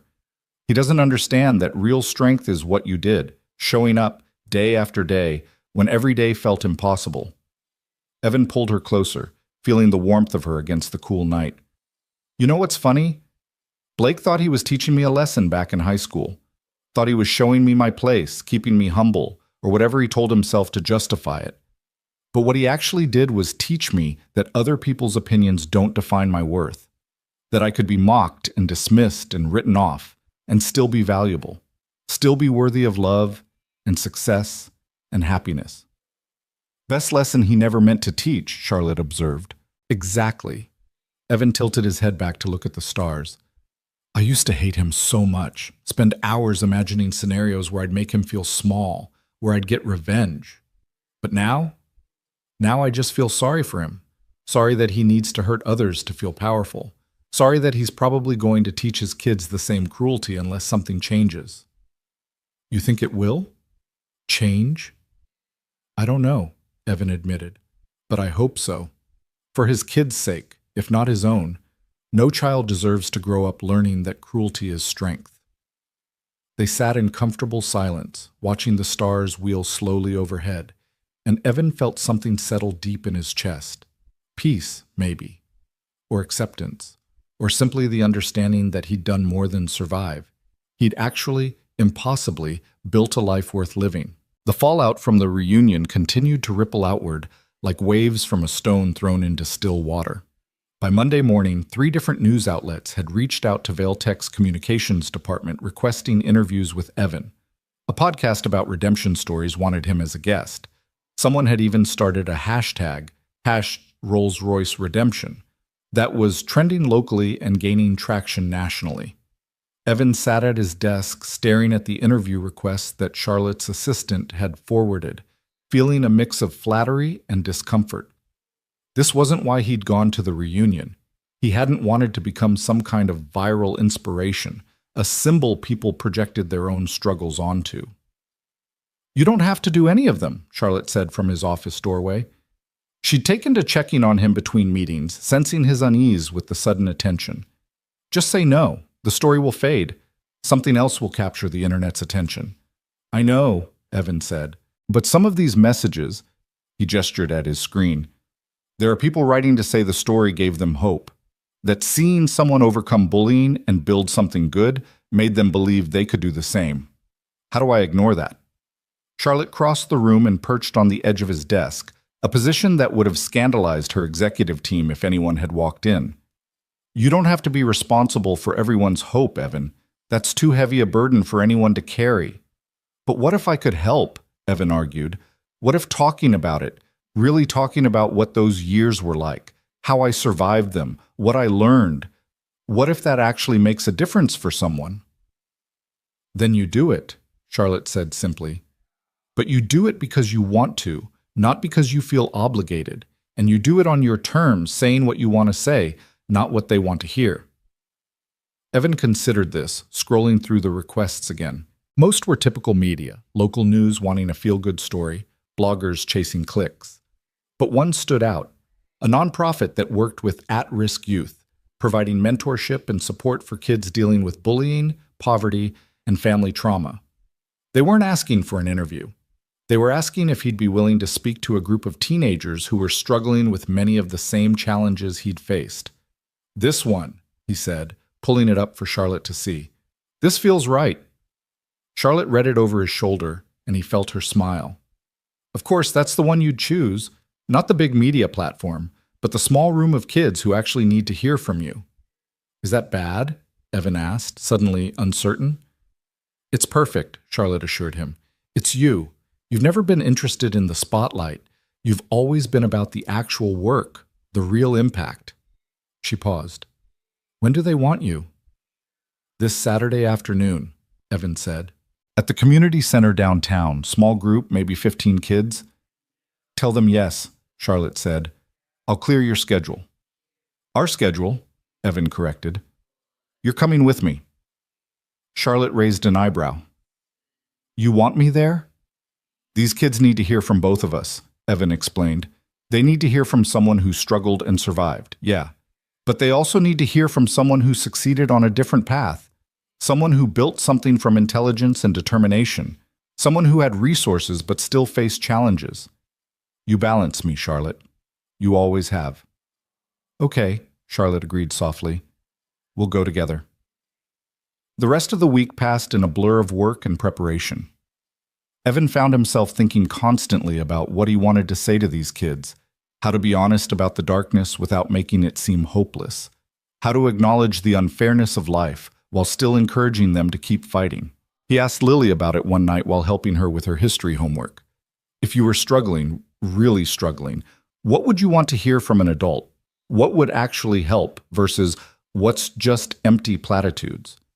Lily looked up from her textbook, considering the question with the seriousness she brought to everything. I'd want to know it gets better, but I'd also want to know how. Like, don't just tell me it gets better eventually. Tell me what I can do right now, today, to make tomorrow a little less hard. That's wise, Evan said.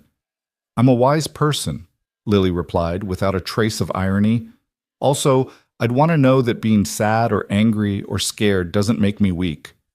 That those feelings are normal and okay, and that I don't have to pretend to be fine when I'm not. Evan felt his throat tighten. Did someone make you feel like you had to pretend? Not someone, Lily said carefully.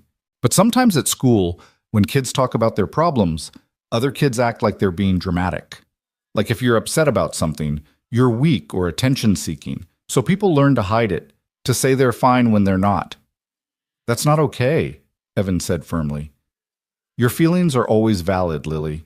Always. You never have to pretend with us. I know, Lily assured him. You and Mom C are good about that. But not everyone has parents like you guys. Some kids don't have anyone they can be real with. That conversation stayed with Evan all week, informing what he planned to say.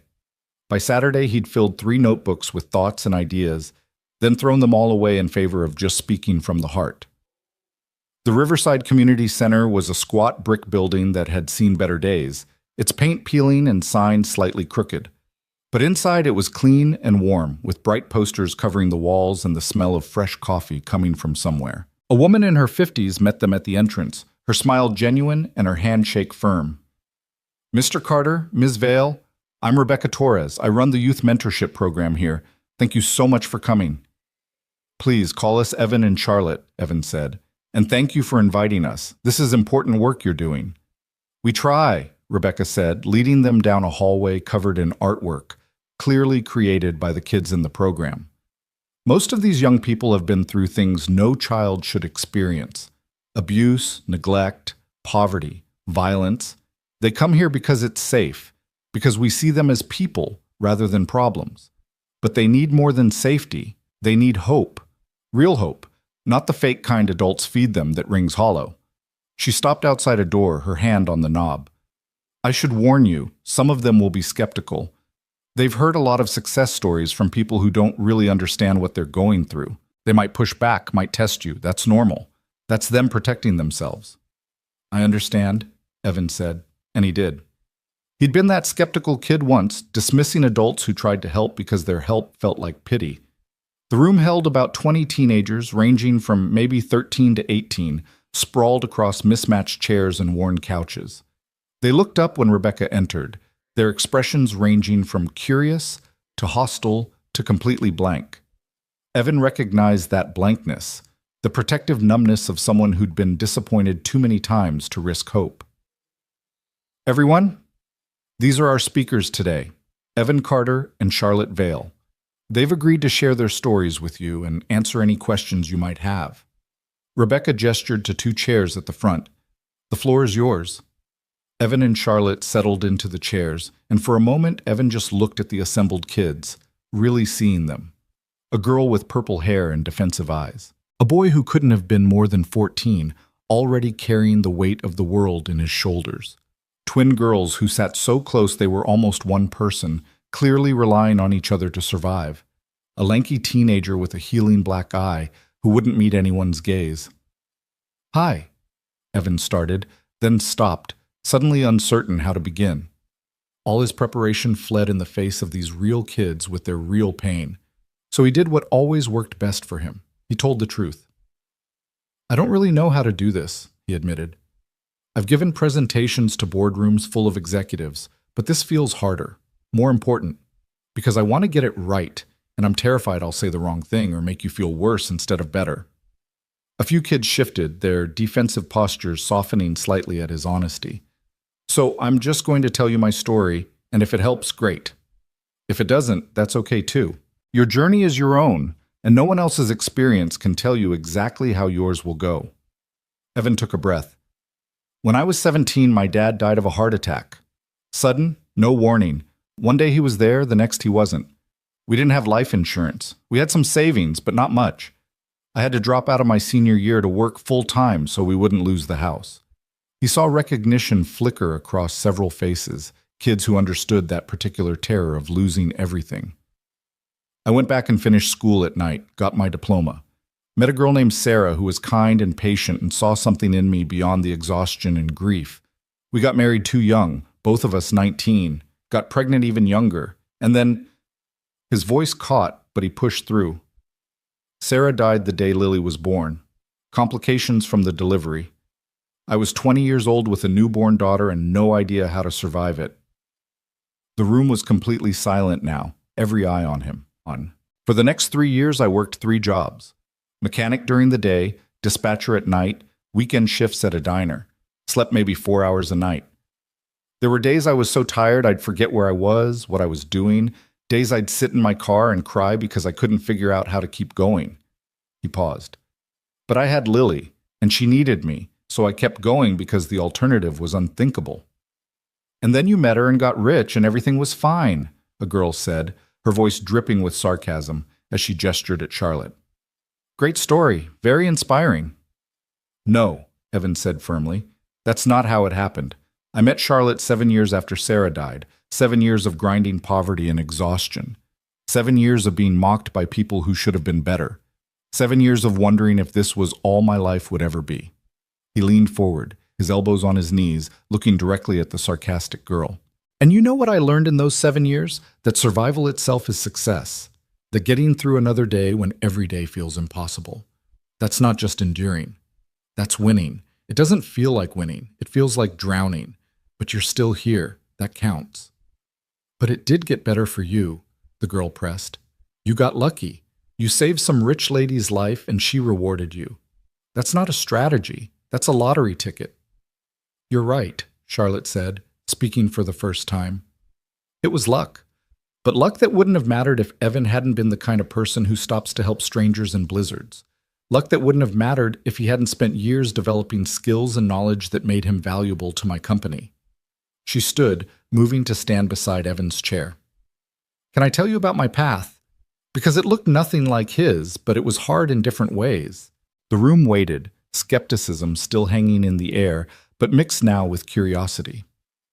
I grew up with money, Charlotte said bluntly. My father owned a tech company. My mother was a lawyer. I went to private schools, had tutors, got into MIT. From the outside, it looked easy. But my father was also an alcoholic who became violent when he drank.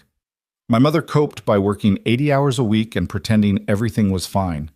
I learned to be perfect because perfect meant invisible, and invisible meant safe. She moved to the window, looking out at the afternoon light. I started my company at 26 with money from investors who expected me to fail. A woman in tech, that young, with ideas that seemed impossible. They gave me funding because they thought watching me crash and burn would be entertaining, and for years I almost did fail, almost proved them right. So why didn't you? The boy with the black eye asked, speaking for the first time. Because I met someone who reminded me why I started, Charlotte said, turning to smile at Evan. Someone who had every reason to be bitter and cruel, to hoard kindness like a scarce resource, but who chose to help anyway, who chose to be good when being good cost him dearly. That's the thing no one tells you about success, Evan added. It's not just hard work. It's not just talent or opportunity. It's also about the choices you make when you're at your lowest. Do you let the pain make you cruel, or do you find a way to stay kind despite it? Kindness doesn't pay bills, a different girl said flatly. I've been kind, I've been good, and I'm still living in a shelter with my mom and my little brother. So what good is it? You're right, Evan said. Kindness doesn't pay bills directly, but it does something else. It keeps you human. It prevents the pain from turning you into someone you don't recognize, someone who hurts others because you're hurting. He thought about Blake, about how the need to diminish others had hollowed him out.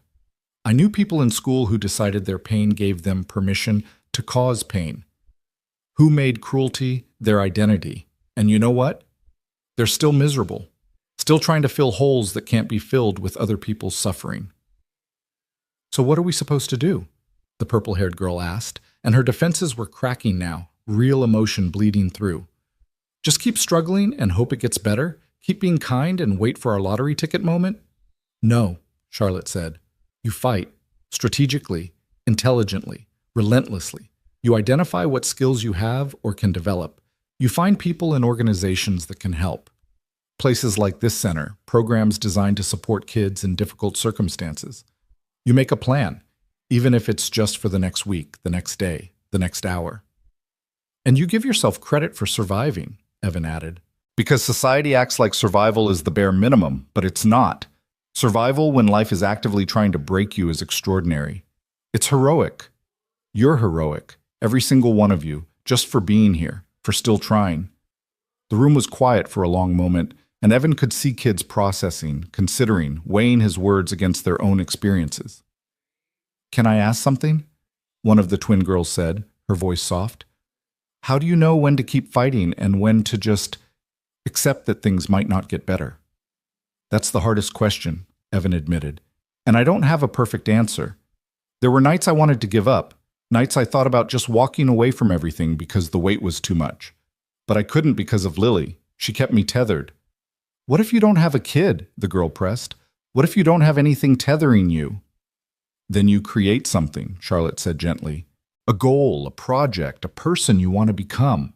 Something that gives you a reason to see tomorrow. It doesn't have to be big.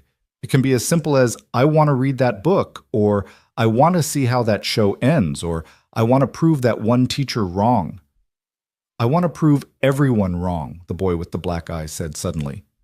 Everyone who thinks I'm going to end up like my dad, in prison or dead. I want to be nothing like him. Then you're already winning, Evan said, because you've identified what you don't want to be. That's the first step. The next step is figuring out what you do want to be. What if I don't know? The boy asked. Then you experiment, Charlotte suggested. Try different things. Take classes, volunteer, read books about subjects that interest you. You're young enough that not knowing is okay. Expected, even. They talked for another 2 hours, the conversation flowing between stories and questions and advice. Evan told them about the time he fell asleep during an oil change and woke up to find Lily had drawn all over his face with marker while the customer waited. Charlotte shared about her first major business failure, a product that bombed so badly it nearly bankrupted her company.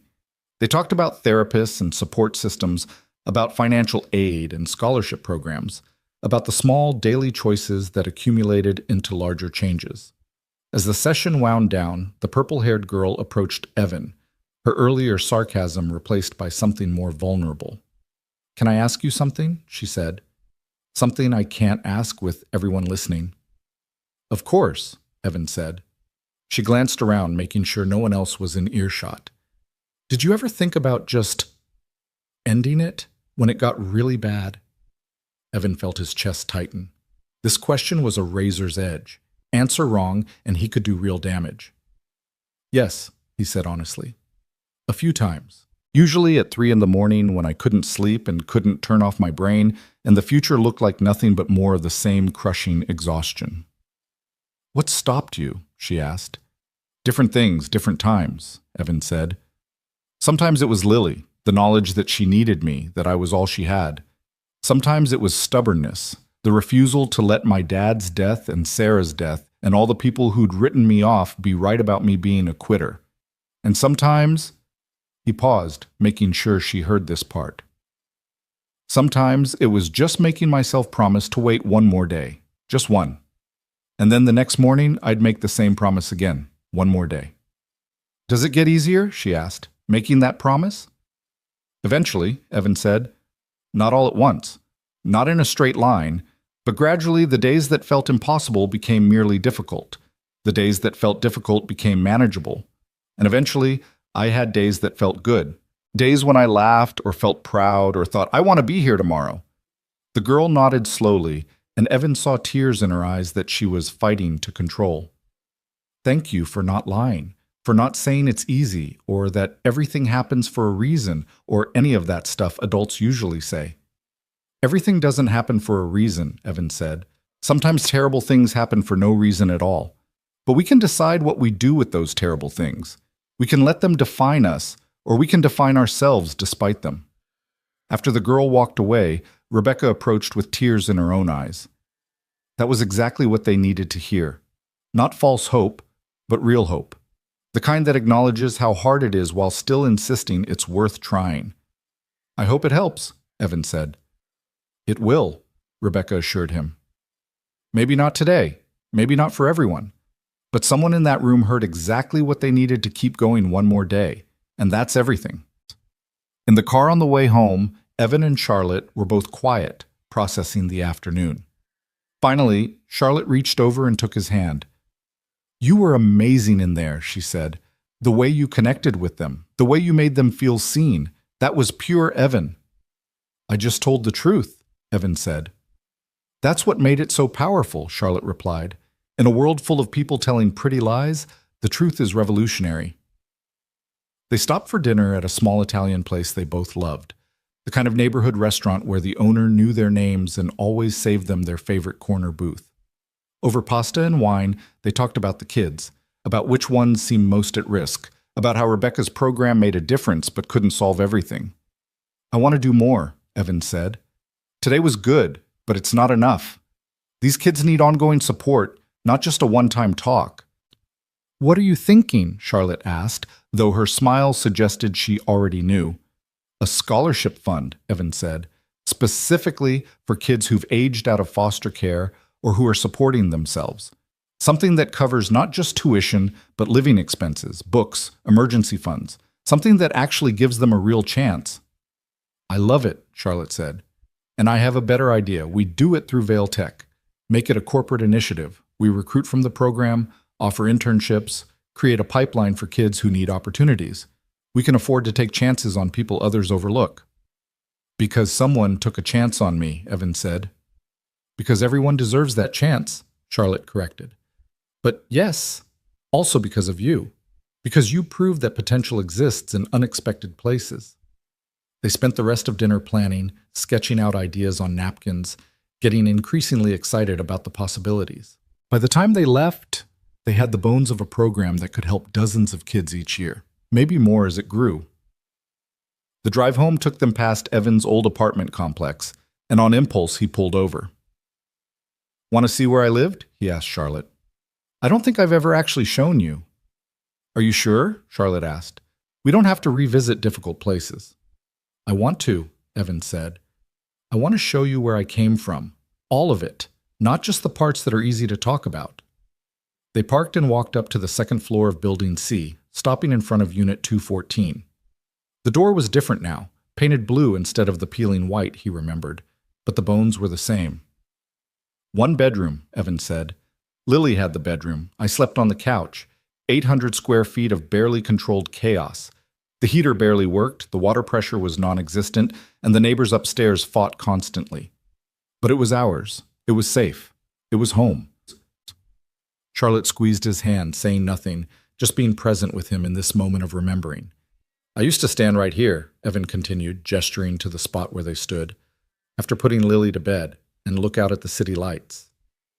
Wonder what all those people were doing, whether any of them were struggling like me, or if I was uniquely cursed, whether I'd ever be one of those people with lit windows and stable lives and reasons to smile. And now you are, Charlotte said softly. And now I am, Evan agreed, which feels impossible and inevitable at the same time, like it could never have happened, and like it was always going to happen. They stood there for a while, Evan showing Charlotte the playground where he'd pushed Lily on swings, the laundromat where they'd spent countless Sunday mornings, the corner store where the owner had let him run a tab when money was impossibly tight.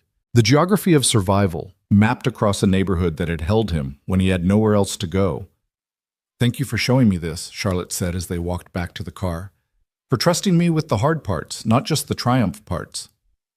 The hard parts made the triumph possible, Evan said. They're not separate stories, they're one story. At home, Lily was waiting with barely contained excitement, bouncing on her toes as they walked through the door. So? She demanded. How did it go? Did the kids like you? Did you inspire them? Did anyone cry?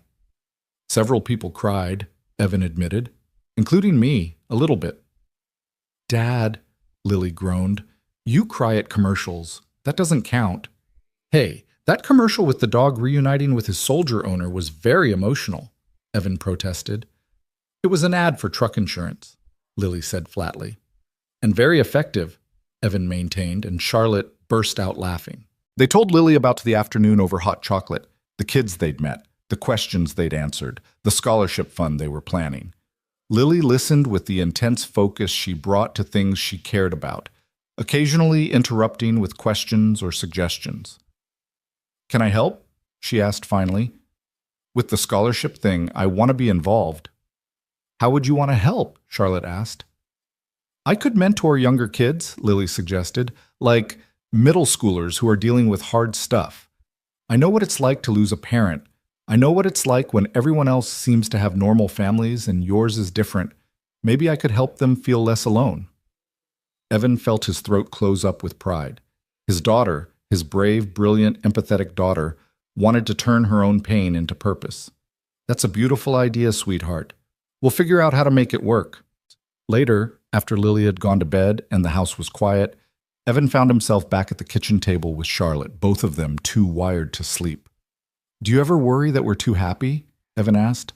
Like we're waiting for the other shoe to drop? Sometimes, Charlotte admitted. I think anyone who's been through real hardship has that fear. That happiness is temporary, that disaster is always waiting. How do you deal with it? Evan asked.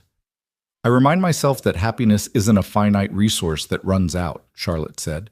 That I'm allowed to be happy, and that being happy doesn't mean bad things won't happen.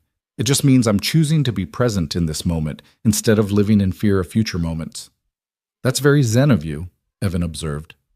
I have an excellent therapist, Charlotte said with a smile, who I started seeing after that night in the blizzard, because having a near-death experience made me realize I wasn't actually living, just surviving. Sound familiar? Very, Evan said. Though I didn't start therapy until you suggested it. Insisted on it, really. Because you were running on empty and pretending you were fine, Charlotte reminded him.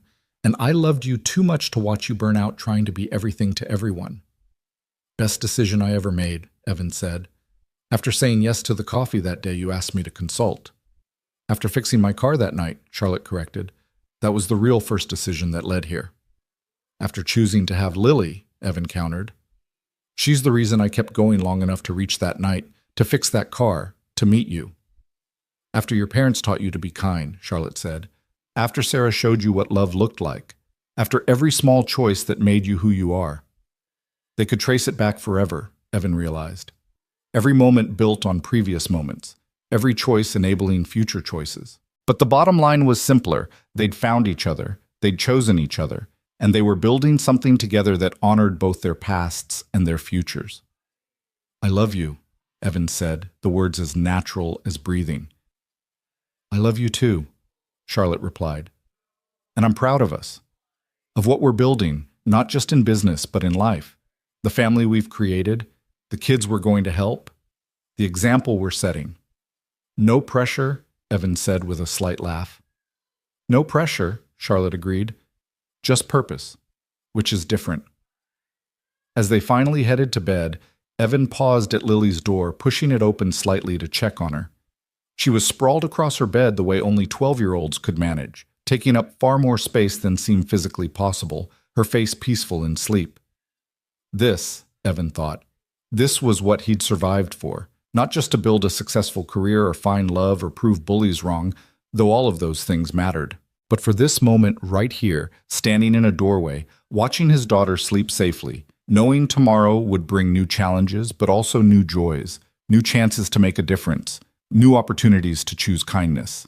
Blake Cunningham had tried to teach him that struggle made you worthless, that weakness was permanent, that people like Evan would always be losers. But Blake had been wrong. Struggle had made Evan stronger. Weakness had taught him empathy. And the person Blake had dismissed as a loser had built a life rich in ways Blake would never understand. Not because of the money, not because of the success, but because Evan had learned to measure his worth by how he treated others, by what he built rather than what he destroyed, by the love he gave and received rather than the pain he inflicted or endured. As he closed Lily's door and joined Charlotte in their bedroom, Evan felt something settle in his chest, a profound sense of rightness, of being exactly where he was meant to be, doing exactly what he was meant to do. The reunion had been meant as his humiliation. Instead, it had become his liberation, the final proof that he'd not just survived, but truly, impossibly, thrived. And tomorrow, he'd wake up and do it all again. Not because he had something to prove, but because he had something to give. And that made all the difference. 3 weeks after the community center talk, Evan received an email that stopped him mid-sip of his morning coffee. The subject line read simply, "I need to apologize properly." The sender was Blake Cunningham. Evan stared at the message for a long moment before opening it, his finger hovering over the delete button. Part of him wanted nothing more to do with Blake, wanted to leave that chapter closed and move forward. But curiosity won out, and he clicked. The email was longer than he'd expected, several paragraphs of text that appeared to have been written and rewritten multiple times based on the timestamps and the metadata. Evan read it slowly, Charlotte reading over his shoulder as she refilled his coffee. "Evan, I know you have no reason to read this, let alone respond to it. I know I don't deserve your time or attention after everything I put you through, both in high school and at the reunion. But I'm asking anyway because I need you to know some things, and I need to say them when I'm not surrounded by people and ego and all the defense mechanisms I use to avoid being real. I've been going to therapy since the reunion. My wife Tessa insisted, said she couldn't watch me destroy myself with anger and insecurity anymore. At first I resented it, thought it was stupid, that I was fine and everyone else was the problem. But my therapist had me watch the videos from that night, made me watch my own face as you and Charlotte told your story, made me see what everyone else saw. A small, cruel man trying to make someone else smaller to feel big. It was one of the hardest things I've ever done, seeing myself that clearly. Realizing that I'd built my entire identity around being better than other people, and that when you showed up successful and happy, it shattered the narrative I'd been telling myself for years. The narrative that said I was special, that I deserved everything I had because I was somehow superior.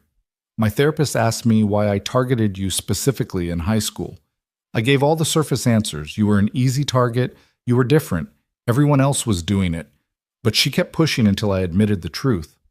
I was jealous. You had lost everything, your dad, your stability, your future plans.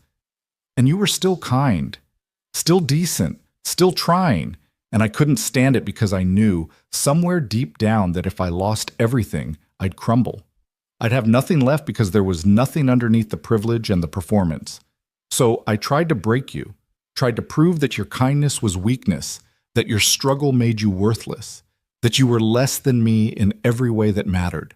And when you wouldn't break, when you kept showing up and doing your best despite everything I threw at you, I hated you even more. Because you were proving me wrong just by existing. The reunion was supposed to be my final victory, my proof that I was right, that you'd peaked in high school and never amounted to anything. Instead, it became the moment I had to face what I'd become, someone who needed other people to fail so I could feel successful, someone whose happiness was dependent on others being unhappy. I don't expect you to forgive me. I don't even know if I deserve forgiveness, but I needed you to know that I see it now. I see what I did, why I did it, and how wrong I was. And I'm trying to be better. For my kids, for my wife, for myself. I'm trying to learn what you already knew. That real strength isn't about making others feel small. It's about lifting them up even when you're struggling yourself. Thank you for not humiliating me that night, even though you had every right to. Thank you for being gracious when I deserved cruelty. And thank you for showing me through your example that it's never too late to choose to be better. Blake Evans set down his coffee, his hands not quite steady. Charlotte's hand found his shoulder, a warm, grounding presence. "What are you thinking?" she asked softly. "I'm thinking that's the most honest thing Blake Cunningham has probably ever said to anyone," Evan replied. "I'm also thinking I have no idea how to respond to it." "Do you want to respond?" Charlotte asked. "You don't have to. You can acknowledge his growth without engaging with it directly." "I know," Evan said. "But I keep thinking about those kids at the community center, about how we told them that people can change, that pain doesn't have to be permanent. If I believe that for them, shouldn't I believe it for Blake too?" Believing people can change is different from being responsible for their change, Charlotte pointed out. You can acknowledge his apology without taking on the burden of his redemption. Evan nodded slowly, turning the idea over in his mind. She was right, of course. Blake's growth was Blake's responsibility, not his. But there was something in the email that resonated: the raw honesty, the willingness to be vulnerable, the recognition of harm done. Those things deserved acknowledgement, even if they didn't require forgiveness. He spent the morning drafting a response, writing and deleting and writing again until he found words that felt true. Blake, thank you for your honesty. I know how hard it is to look at yourself clearly and not like what you see. The fact that you're trying to be better matters, not to erase what happened, but to create something different going forward. I accept your apology, though I won't lie and say the years of bullying didn't hurt, or that I'm completely past it. But I also recognize that you are dealing with your own issues, your own insecurities. That doesn't excuse what you did, but it does help me understand it. I hope therapy helps you find the peace you're looking for. And I hope your kids grow up seeing a father who's willing to admit when he's wrong and do the work to be better. That's a gift not every child gets. I wish you well, Blake. Genuinely. Not because you deserve it or earned it, but because I choose not to carry anger anymore. It's too heavy, and I have better things to do with my energy. Take care of yourself, Evan. He sent it before he could second-guess himself, then closed his laptop and took a deep breath. Charlotte had been right. He didn't have to forgive or forget or make everything okay. But he could acknowledge growth when he saw it, and then move on with his own life. The scholarship fund was taking shape faster than either of them had anticipated. Vailtech's board had enthusiastically approved the initiative, seeing both the corporate social responsibility angle and the potential pipeline for talented employees. They'd named it the Sarah Carter Memorial Scholarship, honoring both Evan's late wife and the values she'd embodied: compassion, resilience, and unwavering belief in human potential. Lily had insisted on being involved in every aspect, from reviewing applications to planning events. She approached it with the same fierce dedication she brought to everything, spending hours after school researching best practices for youth mentorship programs and drafting proposals for how they could expand their impact. "We should do more than just money," she announced one evening at dinner, her notebook open beside her plate.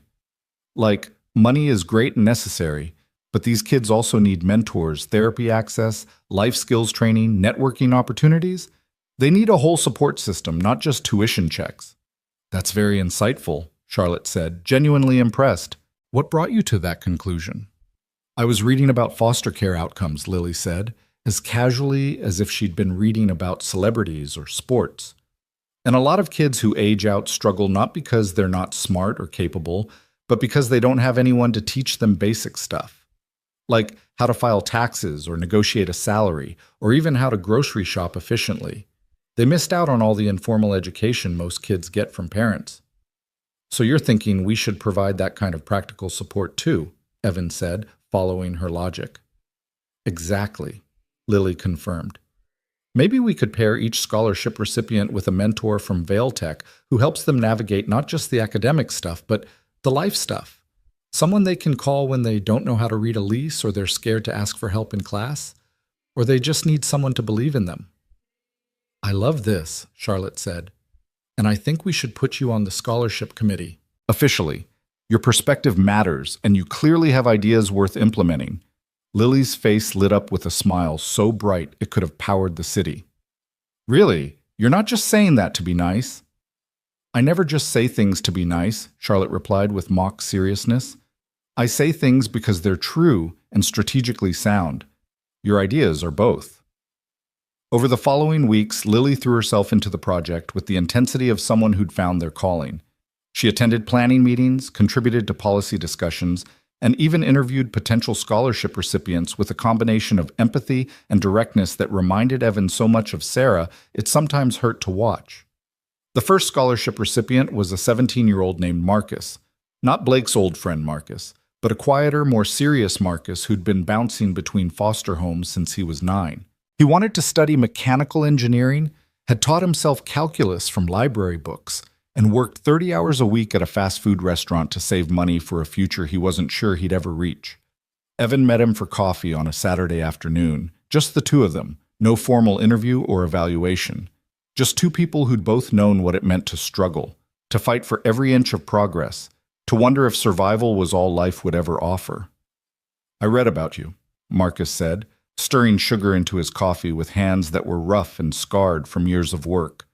"About the reunion and everything. People at my school were talking about it." "What were they saying?" Evan asked, curious despite himself.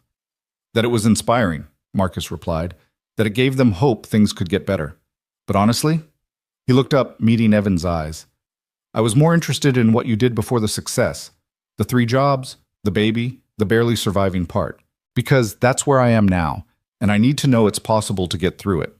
"It's possible," Evan said firmly. "It's hard as hell, and there will be days you want to quit, but it's possible. Tell me about your situation. What are you dealing with right now?"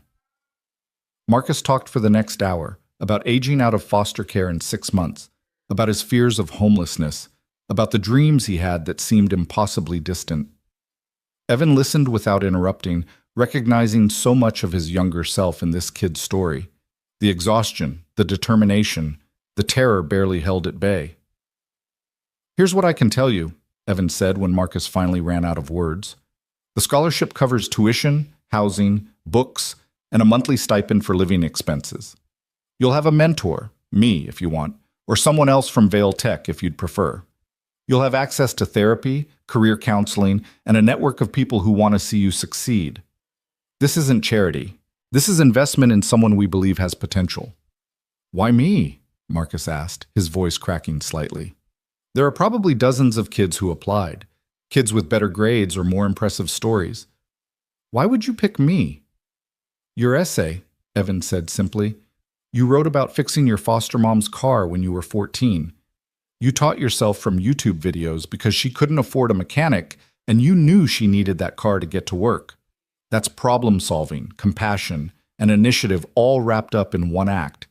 That's exactly the kind of person we want to support." Marcus's eyes filled with tears he was clearly trying to control. "I don't know what to say." "Say you'll let us help," Evan replied. "Say you'll show up to class and ask for support when you need it, and believe that you deserve this opportunity. That's all we ask." "I can do that," Marcus said, his voice steadier now. "I can definitely do that." As they parted ways, Marcus hesitated, then stuck out his hand. "Thank you, Mr. Carter, for seeing me, for believing in me, for proving that making it through the hard part is possible." "Call me Evan," Evan said, shaking his hand firmly. "And Marcus? You're going to do more than make it through. You're going to thrive, I can already tell." Watching Marcus walk away, shoulders a little straighter than they'd been an hour ago, Evan felt something shift inside him. This was the real victory, he realized. Not the Rolls-Royce or the successful career or even proving Blake wrong. It was this, the ability to reach back and help someone else climb the same cliff he'd barely survived scaling himself. That evening, the house was chaotic in the best way.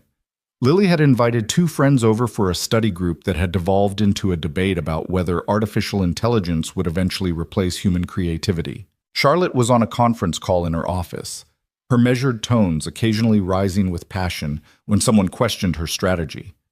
And Evan was in the kitchen, making dinner for everyone and listening to Lily's argument about how AI could enhance but never replace human intuition. "Dad, tell them," Lily called out. "Your diagnostic AI doesn't replace mechanics, right? It just makes them better at their jobs." "That's the theory," Evan confirmed, stirring pasta sauce. "Though I think the question is more nuanced than either side is acknowledging. AI will change almost every job, including creative ones. But change doesn't necessarily mean replacement. It means evolution." "Thank you," Lily crowed. "That's exactly what I was trying to say." Her friend Emma, a sharp-eyed girl with impressive debate skills, wasn't ready to concede. But if AI can do something faster and cheaper, why would anyone pay a human to do it?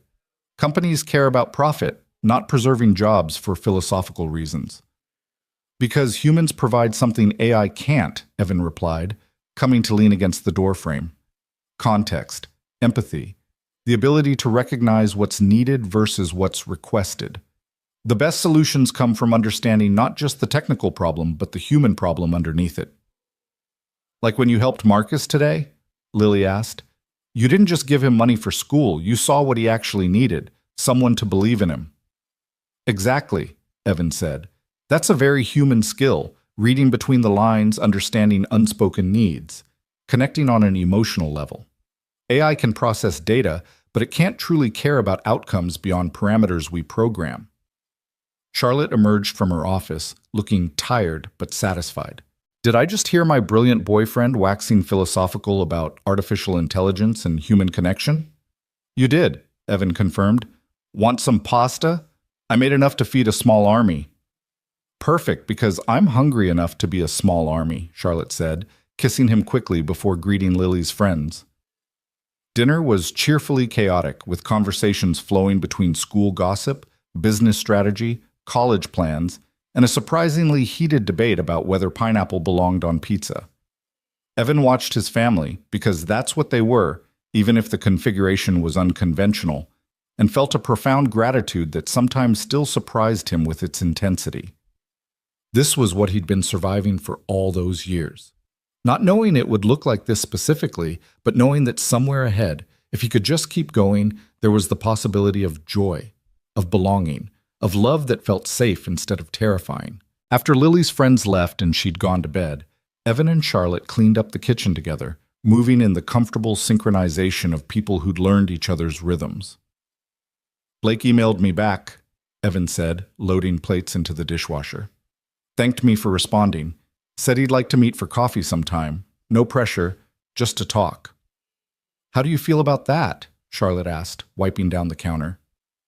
Cautiously open, Evan admitted.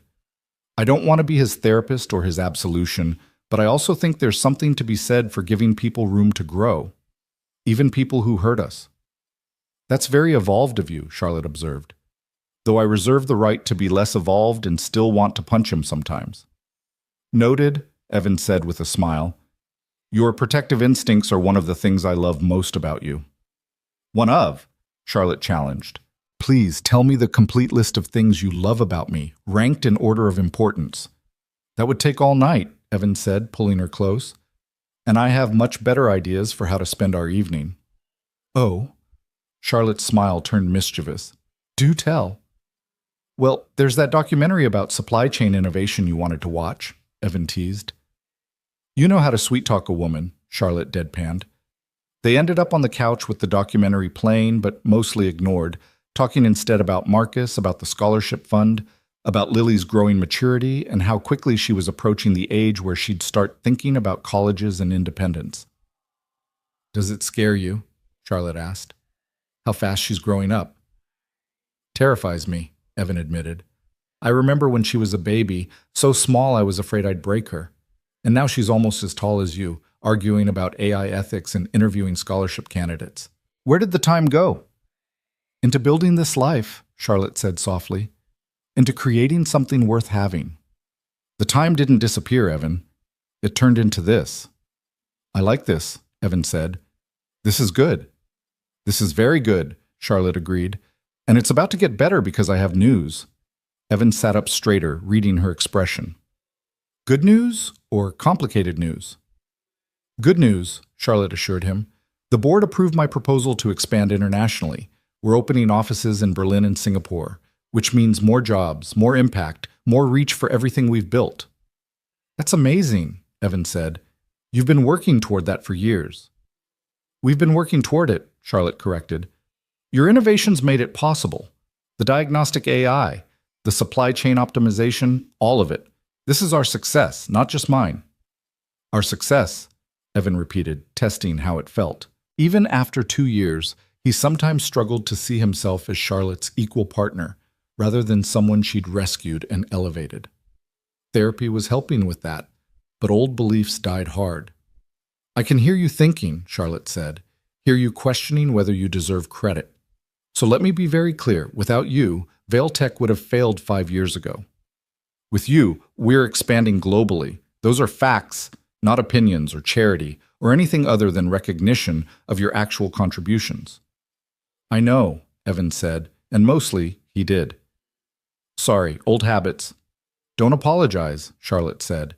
Just keep doing the work to believe what I already know, that you're brilliant and talented and absolutely essential to everything we've built. They stayed up too late talking about the expansion, about what it would mean for their family, about whether they'd need to travel more or if Evan could manage the technical side remotely. Eventually, exhaustion won out and they headed to bed, but Evan found himself lying awake even as Charlotte's breathing deepened into sleep beside him. He was thinking about Marcus, about the look in the kid's eyes when he realized someone was offering not just money, but genuine belief in his potential. He was thinking about Blake's email and the vulnerability it took to admit you'd been wrong, to ask for a chance to be better. He was thinking about Lily growing up in a house where love was abundant and possibilities felt endless, so different from his own childhood shadowed by loss and scarcity. Most of all, he was thinking about that night in the blizzard, about the choice to stop instead of driving past. Such a small decision in the moment, help a stranger, refuse payment, go home to his daughter. But that choice had set in motion everything that followed, not because it was special or unique, but because it was consistent with who he'd chosen to be even when being kind cost him dearly. His phone buzzed with a text message, pulling him from his thoughts. It was from one of the kids he'd spoken to at the community center, the purple-haired girl who'd asked about ending it, whose name he'd learned was Jasmine. "Hey, Mr. Carter, I know it's late, but I wanted to tell you something. I've been thinking a lot about what you said, about promising yourself one more day, and I've been doing that, just one more day, over and over. And tonight was the first night I didn't have to force myself to make that promise. Tonight, I actually wanted tomorrow to come. So thank you. For being honest. For making me feel less alone. For giving me a reason to keep trying." Evan felt his eyes burn with tears. He typed back carefully, aware of the weight this conversation carried. "Jasmine, thank you for telling me this. I'm so proud of you for choosing to stay, for doing the hard work of surviving until it started to feel like living. Keep going. Keep choosing one more day, and know that I'm here if you ever need someone to remind you why tomorrow matters." He set down his phone and stared at the ceiling, overwhelmed by the responsibility and privilege of being someone's reason to keep going. This was what mattered, he thought. Not wealth or success or proving bullies wrong, but this, being present for someone else's darkest moment and helping them find their way toward light. Charlotte stirred beside him, her hand finding his in the dark. "Can't sleep?" "Just thinking," Evan said, "about how strange and beautiful life is. How one choice in a blizzard led to all of this." "It wasn't just the blizzard," Charlotte murmured, still half asleep. "It was every choice before that. Every time you chose kindness over bitterness. Every time you showed up even when showing up felt impossible. The blizzard was just the moment those choices became visible." "I love you," Evan said softly. "Have I mentioned that recently?" "Not in the last 2 hours," Charlotte teased. "I was starting to worry." "I love you," he repeated, "and I'm grateful every single day that you broke down on that road, that I stopped, that you remembered me, that we found our way to each other." "Me too," Charlotte said, squeezing his hand. "Now, go to sleep. Tomorrow's a big day." "Why is tomorrow a big day?" Evan asked. "Because every day is a big day when you're building the kind of life worth living," Charlotte replied. "Now, sleep." Evan smiled in the darkness and closed his eyes, letting Charlotte's breathing and the quiet sounds of their house lull him toward rest. Tomorrow would indeed be a big day. Marcus would be submitting his enrollment paperwork, Lily had a debate competition, the scholarship committee was meeting to review more applications, and Evan had a presentation about the international expansion that could shape Vailtech's next decade. But more than any of that, tomorrow would be another day of this life he'd built from the ruins of grief and struggle. Another day of choosing kindness, of showing up, of being present for the people who needed him. Another day of proving that redemption wasn't a destination, but a practice. Something you did over and over until it became who you were. As sleep finally claimed him, Evan's last thought was of that younger version of himself standing in the park, exhausted and hopeless, unable to imagine a future that didn't hurt. If he could go back and tell that version of himself anything, it would be this: keep going, just one more day, and then another and another, because impossibly, miraculously, beautifully, it does get better. Not easily, not quickly, but completely. The hard days don't disappear, but they become bearable. The grief doesn't vanish, but it transforms into something you can carry without being crushed. And eventually, if you keep choosing kindness and keep showing up and keep believing that tomorrow might surprise you, you wake up one morning and realize you're not just surviving anymore. You're living, truly, fully, joyfully living. And that makes every struggle, every sacrifice, every moment of choosing to stay worth it. Every single one. 6 months had passed since the reunion, and spring was painting the city in shades of green and gold when Evan found himself standing in the community center again.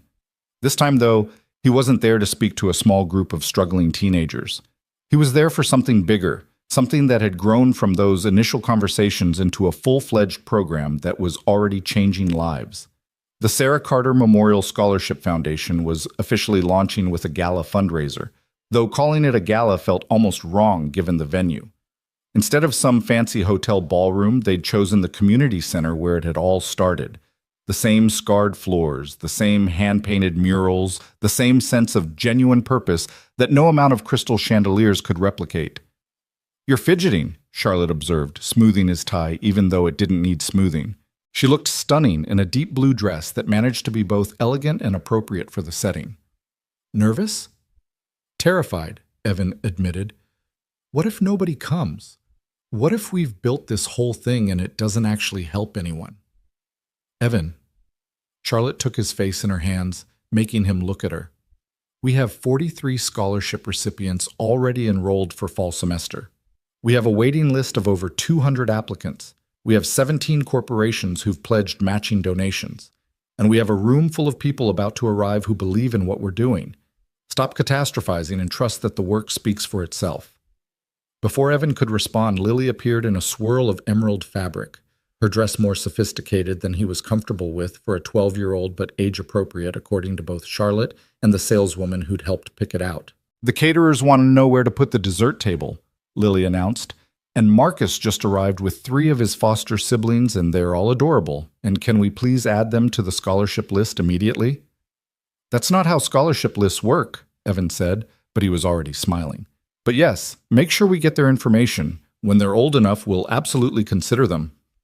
"You're such a softie," Lily teased. "It's one of your best qualities." People began arriving in a steady stream, Vail Tech employees who'd volunteered to mentor scholarship recipients, local business owners who donated to the fund, families from the community center, and several of the teenagers from that first talk 6 months ago. Jasmine was there, her purple hair now streaked with silver, wearing a dress and a cautious smile. The twins were there, looking healthier and more confident than they had before. Even the boy with the black eye, whose name Evan had learned was David, showed up with his mother, both of them clean and sober and trying. And then Blake Cunningham walked through the door with his wife Tessa, and Evan felt the room's energy shift as people recognized him from the viral videos. Evan hadn't invited Blake, hadn't expected him to come. But here he was, carrying a donation envelope and looking uncomfortable in a way that somehow made him more human than he'd ever seemed in high school. "I'll handle this," Charlotte murmured, moving to intercept, but Evan caught her hand. "It's okay," he said. "Let me talk to him." He crossed the room, aware of eyes tracking his movement, of the phones that were probably already recording. Blake saw him coming and straightened, his expression difficult to read. "Evan," Blake said, extending his hand, "thank you for not having me thrown out." "Why would I do that?" Evan asked, shaking his hand. "You're here to support kids who need help. That's exactly the kind of person we want here." "I wasn't sure you'd see it that way," Blake admitted. "After everything, but I wanted to come anyway. Wanted to put my money where my apology was, I guess." He held out the envelope. "It's not much compared to what the corporations are giving, but it's what Tessa and I could manage." Evan took the envelope, feeling its weight. "Every donation matters, Blake. Thank you." "Can I—" Blake hesitated, glancing around the room. "Can I talk to you for a minute, privately?" They found a quiet corner near the stage, away from the growing crowd. Blake looked older than he had at the reunion, tired in a way that suggested he'd been doing hard internal work. "I've been following the foundation," Blake said. "Reading about the kids you're helping, watching the interviews you've done. And I keep thinking about what you said that night, that happy people don't need to make others feel small." "I remember," Evan said. "I wasn't happy," Blake continued. "I thought I was. Thought I had everything, money, status, the right wife, the right life. But I was miserable, Evan, absolutely miserable, because I'd built everything on a foundation of being better than other people, and that's not sustainable. There's always someone richer, more successful, more whatever. So I kept needing to tear people down to feel okay about myself. What changed? Evan asked. Therapy, mostly, Blake said with a wry smile. My therapist doesn't let me get away with anything, but also, he paused, choosing his words carefully. My son. He's 7 now, and I saw him making fun of another kid at school. Called him poor, said his clothes were ugly, and I realized he learned that from me, that I was teaching him to be cruel. That must have been hard to see, Evan said, and he meant it. Devastating, Blake agreed, because I don't want that for him. I don't want him to grow up thinking his worth comes from diminishing others. So I had to figure out how to be different, how to find value in building people up instead of tearing them down. He looked directly at Evan. That's why I'm here. Not just to donate money, but to learn. To see what it looks like to create something that matters, something that helps. Because I want to teach my son that. I need to teach my son that. Evan felt something loosen in his chest. The last piece of anger he'd been carrying finally released. Then stick around tonight. Watch what these kids can do when someone believes in them. That's the lesson worth learning. Can I ask you something? Blake said. How did you do it? How did you survive everything life threw at you and still stay kind? Most people would have become bitter, angry, cruel, but you didn't. How? Evan thought about the question, really considered it. I think it's because I knew what cruelty felt like, what it did to me. And I decided I never wanted to make someone else feel that way, no matter how much I was hurting. It wasn't easy. There were days I wanted to lash out, to make the world hurt as much as I was hurting. But I had Lily, and I kept thinking about what kind of father I wanted to be for her, what kind of man I wanted her to see me as. She's lucky to have you, Blake said quietly. I'm lucky to have her, Evan corrected. She saved me as much as I saved her, gave me a reason to keep going when I had no reasons left. Rebecca Torres appeared then, clipboard in hand and a warm smile on her face. Evan, we're ready to start whenever you are. I'll be right there, Evan promised. He turned back to Blake. Stay for the speeches.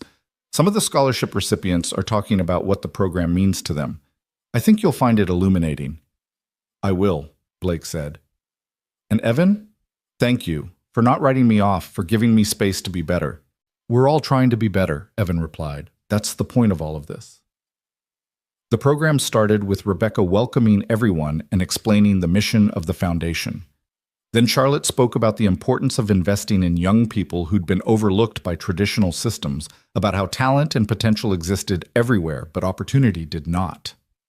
Her speech was eloquent and passionate, and Evan watched with pride as she commanded the room the way she commanded boardrooms, with intelligence, confidence, and genuine conviction. Then it was Evan's turn. He approached the microphone with notes he'd prepared but knew he wouldn't need. These weren't strangers he was addressing. They were people who'd become part of his community, his purpose, his reason for getting up every morning beyond just going to work. 10 years ago, Evan began, his voice carrying through the room, I was working 3 jobs and raising a baby alone and trying to figure out how to survive each day. I was so tired I could barely see straight. So broke I was choosing between diapers and electricity. So lonely, I sometimes forgot what it felt like to have a conversation that didn't involve asking for more hours or explaining why I needed an advance on my paycheck. The room was silent, attentive. Even the catering staff had stopped moving to listen. I was also being told constantly that I was worthless, that my struggles were my own fault, that if I was poor and alone and barely surviving, it was because I deserved to be. And I almost believed it. Almost let that narrative define me. He paused, looking out at faces he'd come to know over the past months. But I didn't. And the reason I didn't is because of 3 things. My daughter Lily, who needed me to be more than my circumstances. My late wife Sarah, whose memory reminded me that kindness matters even when it's hard. And strangers who showed me compassion when they didn't have to. My old boss Tom, who kept me employed when I was barely functional. Mrs. Chen, my neighbor, who babysat Lily for free when I was desperate. The dispatcher who covered my shifts when Lily was sick. He saw people nodding, recognizing themselves, or people they knew in his story. This foundation exists because I understand what it means to need help and to be too proud or too scared or too ashamed to ask for it. It exists because I know that potential is everywhere, but resources are not. And it exists because we believe, that everyone deserves a chance to build a life worth living, regardless of where they started. Marcus stood then, moving to join Evan at the front. They'd planned this, but Evan still felt his throat tighten seeing the transformation in the young man since their first meeting. Marcus was enrolled at the State University now, studying mechanical engineering, living in campus housing for the first time in his life. He'd gained weight in the good way, his face fuller and healthier. His eyes, which had been so guarded and afraid, now held confidence and hope. 6 months ago, Marcus said, his voice steady despite his obvious nervousness, I was pretty sure I was going to end up homeless. I was aging out of foster care, working full-time just to save enough for maybe community college, and trying not to think too hard about my future because thinking about it was terrifying. He glanced at Evan.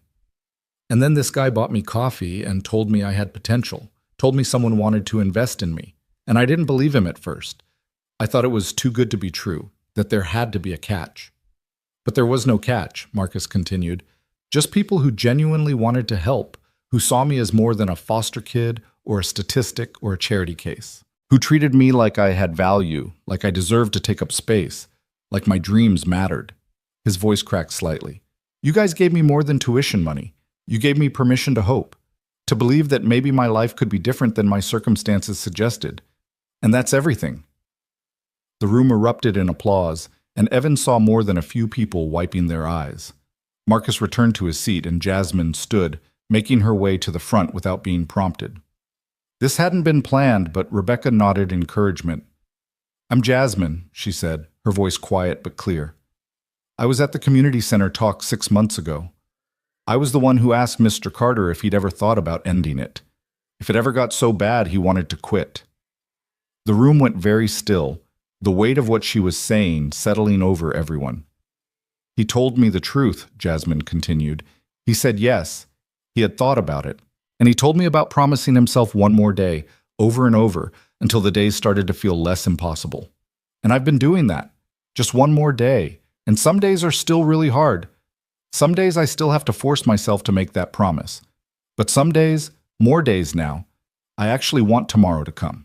I want to see what happens next. She looked directly at Evan, tears streaming down her face, but her voice never wavering. You told me that survival is success, that getting through another day when every day feels impossible is winning, and I'm still here. I'm still fighting, and that's because you made me feel like fighting was worth it, like I was worth it. Evan was openly crying now, not bothering to hide it. Charlotte's hand found his, squeezing tight, and when Jasmine finished speaking and returned to her seat, at least half the room was crying with him. Rebecca returned to the microphone, her own eyes damp. We're going to take a short break before dinner. Please mingle, meet our scholarship recipients, learn about the program, and thank you all of you for being here and supporting this work. The room dissolved into conversation and movement, but Evan found himself surrounded almost immediately by scholarship recipients and community center kids, all wanting to thank him, to share their stories, to tell him what the foundation meant to them.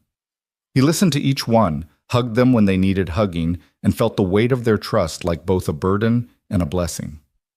Eventually, he managed to break away, finding Charlotte and Lily near the dessert table.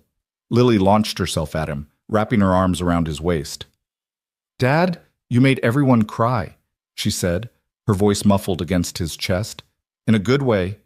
You made them cry in a good way. I know, baby, Evan said, kissing the top of her head. Sometimes the best things make us cry. I'm proud of you, Lily said, pulling back to look up at him. And I'm proud to be your daughter. And I'm proud that Mom Sarah married you and made me, because even though I never met her, she gave me the best dad in the world. Evan's composure, which had been barely holding, completely shattered. He pulled Lily close again, letting the tears fall, feeling Charlotte's arms wrap around both of them. We're proud of you too, Charlotte murmured. Both of us. So incredibly proud. They stood like that for a long moment, a family unit bound not by biology alone, but by choice and commitment and love that had been tested and proven true. When they finally separated, Evan saw Blake watching from across the room, his expression unreadable. But then Blake raised his glass in a small salute.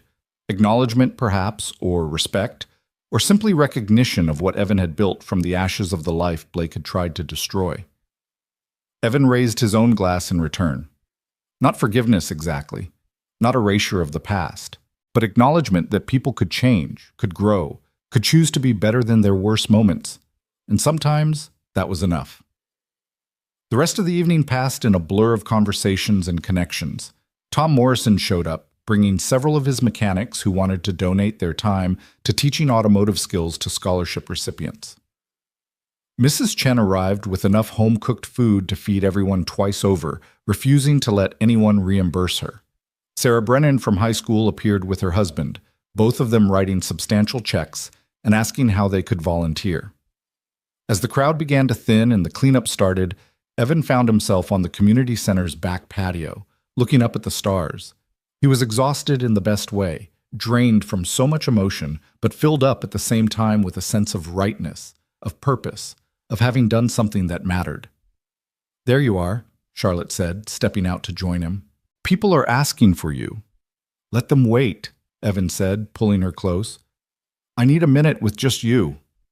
They stood together in the cool evening air, the sounds of the party winding down, floating through the open door behind them. Somewhere inside, Lily was helping Marcus's foster siblings with the dessert they'd smuggled from the table.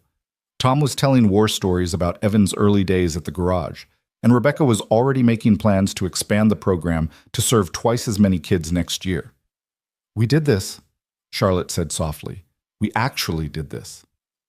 "You did this," Evan corrected. "You had the resources, the platform, the credibility. I just had the story."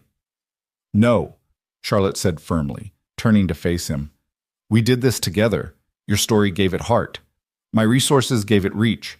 But neither one of us could have built this alone. That's what makes it powerful. It's a testament to what's possible when people work together instead of competing or tearing each other down." "When did you get so wise?" Evan teased. "I've always been wise," Charlotte replied with mock indignation. "You just finally started listening." "Fair point," Evan conceded. "So what's next? World domination? Solving climate change? Teaching Blake's kids to be decent humans?" "All of the above," Charlotte said. "But first, I have something for you." She pulled a small box from her clutch, and Evan's heart started hammering. They'd talked about marriage, about making their commitment official, but always in the abstract future tense. Not now, not yet, not while there were so many other things demanding their attention. "Charlotte," he started, but she pressed a finger to his lips.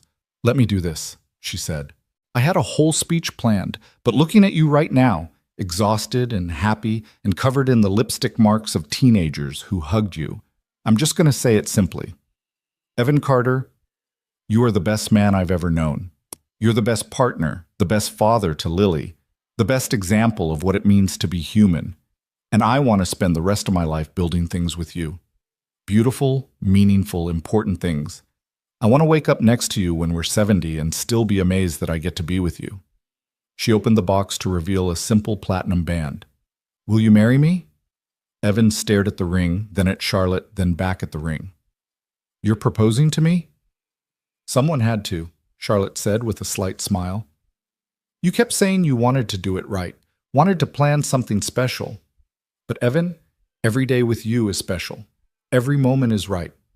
So yes, I'm proposing to you. What do you say?" "Yes," Evan said, his voice cracking. "God, yes. Absolutely yes." Charlotte slipped the ring onto his finger, and Evan pulled her into a kiss that was witnessed by Lily, who'd been watching from the doorway and now let out a squeal that brought everyone running. "They're engaged!" Lily shrieked. "Dad and Mom C are getting married!" The remaining crowd erupted in cheers and applause, and suddenly Evan was being hugged and congratulated and peppered with questions about dates and venues and whether Lily could be the maid of honor. "Can I?" Lily asked, bouncing with excitement. "Please, please, please. I promise I'll take it super seriously and help with all the planning, and I won't make it about me, even though I really want to wear a fancy dress." "Of course you can," Charlotte said, pulling Lily into their embrace. "I wouldn't want anyone else." Blake appeared then, Tessa beside him, and extended his hand to Evan. Congratulations. You deserve this. All of this. Thank you, Evan said, shaking his hand. That means something, Blake, really. I hope so, Blake replied. And I hope... He paused, glancing at Tessa, who nodded encouragement. I hope you'll let me stay involved with the foundation, not in a leadership role or anything, but volunteering, mentoring, whatever you need. I want my kids to see me doing this kind of work. Want them to understand that success isn't about what you have, but what you give. We can always use more mentors, Charlotte said, especially ones who understand what it means to grow and change. As Blake and Tessa walked away, Evan felt Charlotte's hand in his, and Lily pressed against his side and thought about the journey that had brought him here. From that dark apartment where he'd barely survived each day, to the blizzard where he'd saved a stranger, to the reunion that was meant to humiliate him, to this moment surrounded by people whose lives he'd touched and who'd touched his in return. What are you thinking about? Charlotte asked. About how none of this was in my plan, Evan said. 10 years ago, if you'd told me this would be my life, you, Lily, thriving, this foundation, Blake, actually trying to be better, I'd have thought you were cruel for lying. The future seemed like just endless struggle. But you kept going anyway, Lily said, even when you didn't believe it would get better. I kept going because of you, Evan replied, kissing her forehead. You were my reason when I had no other reasons. And now? Lily asked. Now I have so many reasons I can't count them all, Evan said, looking between his daughter and his fiancée. You two, obviously, the kids we're helping through the foundation, the work at Vale Tech, the life we're building together. Every day gives me new reasons to be grateful I survived the hard years. Marcus approached then, one of his foster siblings in tow. Mr. Carter, this is Emma. She's 14 and she wants to be an engineer like you. Can you tell her it's possible? Evan knelt down to Emma's level, seeing in her eyes the same combination of hope and fear he'd carried for so many years. It's not just possible, he told her. It's probable, if you want it badly enough to work for it. And when you're ready, when you're old enough, this foundation will be here to help you. That's a promise. Really? Emma asked, her voice small. Really? Evan confirmed. I survived impossible things to get here. You can too, and you won't have to do it alone like I did. You'll have people helping you, believing in you, making sure you have what you need to succeed. Emma threw her arms around his neck in a fierce hug, and Evan closed his eyes, remembering all the times he'd needed someone to believe in him and had no one. Remembering the crushing loneliness of fighting battles no one acknowledged or understood. Remembering the bone-deep exhaustion of surviving without any guarantee it would ever become living. This was why he'd kept going, not for this specific moment, but for the possibility of moments like this. For the chance to be for someone else what he'd needed and rarely found.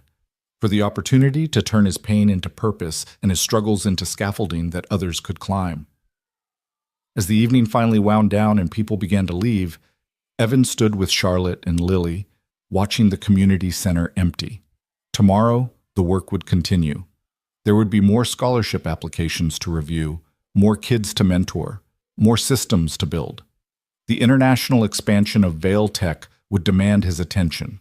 Wedding planning would begin in earnest, with Lily already making lists of ideas. But tonight, he just stood there, feeling the weight of Charlotte's ring on his finger and Lily's hand in his, and let himself fully absorb the magnitude of how far he'd come. From the boy who'd lost his father too young and his wife too soon. From the young man who'd been mocked and dismissed and written off. From the exhausted father who'd worked himself to the bone and still barely scraped by. From the person who'd stood in a blizzard with bleeding hands, fixing a stranger's car because it was the right thing to do. To this, to surrounded by love and purpose and the knowledge that his existence made things better, not worse. To engage to a woman who saw him clearly and loved him anyway. To father of a daughter who was growing into someone he admired as much as he adored. To founder of a program that would help hundreds, maybe thousands of young people build lives worth living. Ready to go home? Charlotte asked, her voice soft with understanding that he needed this moment of reflection.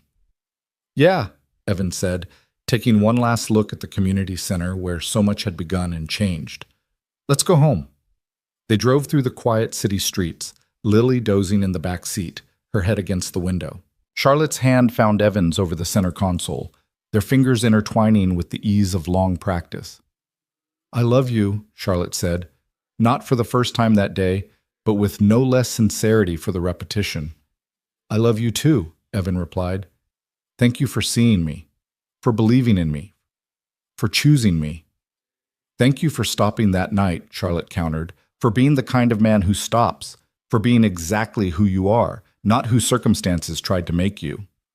At home, they tucked Lily into bed together, both of them taking a moment to watch her sleep. Tomorrow, she'd wake up to the news that her parents were getting married, that her unconventional family was becoming official in the eyes of the world. But for now, she was just their daughter, safe and loved and dreaming of whatever 12-year-olds dreamed about. In their own bedroom, as Evan was getting ready for sleep, he caught sight of himself in the mirror. Same face he'd always had, though weathered now in different ways, laugh lines instead of stress lines, the kind of tiredness that came from a full life rather than an empty one. He looked at the ring on his finger, still getting used to its presence. "What are you thinking about now?" Charlotte asked from the bed, where she was already under the covers. "About Blake's question," Evan said. "About how I stayed kind despite everything, and I think I finally have the real answer." "What is it?" Charlotte asked. "I stayed kind because being cruel would have meant they won," Evan said slowly, working through the thought. "All the people who said I was worthless, who treated me like I didn't matter, if I'd let that turn me bitter and mean, then they'd have been right. They'd have broken something essential in me, and I refused to let them have that power." He turned to face Charlotte fully. "But more than that, I stayed kind because Sarah taught me that how you treat people when you're struggling tells you who you really are. And I wanted to be someone she'd be proud of, someone Lily could look up to, someone who proved that pain doesn't have to make you painful." "And you did," Charlotte said softly. "You proved that every single day. You still prove it." Evan climbed into bed beside her, and they lay facing each other in the dim light filtering through the curtains. Outside, the city hummed with its endless life, people sleeping and waking, struggling and succeeding, breaking and healing. Tomorrow, Evan would be part of that rhythm again, contributing his small piece to the enormous tapestry of human experience. But tonight, in this moment, he was exactly where he needed to be, with the woman he loved, in a home they'd built together, with a daughter sleeping safely down the hall and a future stretching ahead that looked nothing like the bleak landscape he'd once imagined. "You know what the best part is?" Evan said, his voice drowsy with impending sleep. "What's that?" Charlotte asked. "This isn't the ending," Evan said. "This is just the middle. We have so much more life ahead of us, so many more kids to help, so many more moments to share, so many more reasons to be grateful we kept going when going seemed impossible." "That is the best part," Charlotte agreed, "though I'm also partial to the part where we get to do it together." "Together," Evan echoed, pulling her close. "Always together." As sleep finally claimed them both, Evan's last conscious thought was of something Lily had said earlier, that he'd made everyone cry in a good way. And he realized that was perhaps the highest compliment anyone had ever given him. To move people not through cruelty or manipulation, but through genuine emotion, through shared humanity, through the simple act of being honest about the hard parts and the hope that existed alongside them. Years from now, when the Scholarship Foundation had helped thousands of students, when Lily was grown and building her own life, when he and Charlotte were old and looking back on everything they'd accomplished together, he knew this night would stand out. Not because of the engagement, though that mattered. Not because of the successful launch, though that mattered too. But because of the moment when Jasmine had stood up and said he'd made her want to see tomorrow. When Marcus had called him more than a mentor but a proof of possibility. When kids who'd been told they were worthless had looked at him and seen someone who'd believed the same lie and survived to prove it false. That was the real victory. Not the Rolls-Royce or the career success or even the love he'd found, but the ability to take his pain and transform it into something that eased someone else's burden. To turn his struggle into a scaffold others could climb. To prove that kindness in the face of cruelty wasn't weakness, but the strongest thing a person could choose. Blake had tried to teach him that vulnerability meant defeat, that struggle indicated failure, that being different made you less than. But Blake had been wrong about all of it. Vulnerability was courage. Struggle was growth. And being different, being the kind of person who stopped in blizzards and refused to let pain make him cruel, that was what made life worth living. The reunion had been meant as Evan's humiliation. Instead, it had become a catalyst for something far more important, a reminder that redemption wasn't about proving your worth to the people who doubted you. It was about proving it to yourself, about choosing every single day to be better than your circumstances, kinder than your pain, more hopeful than your past. And as Evan drifted towards sleep with Charlotte's heartbeat steady against his chest, and the knowledge that Lily was safe down the hall, and that tomorrow would bring new chances to make a difference, he felt it.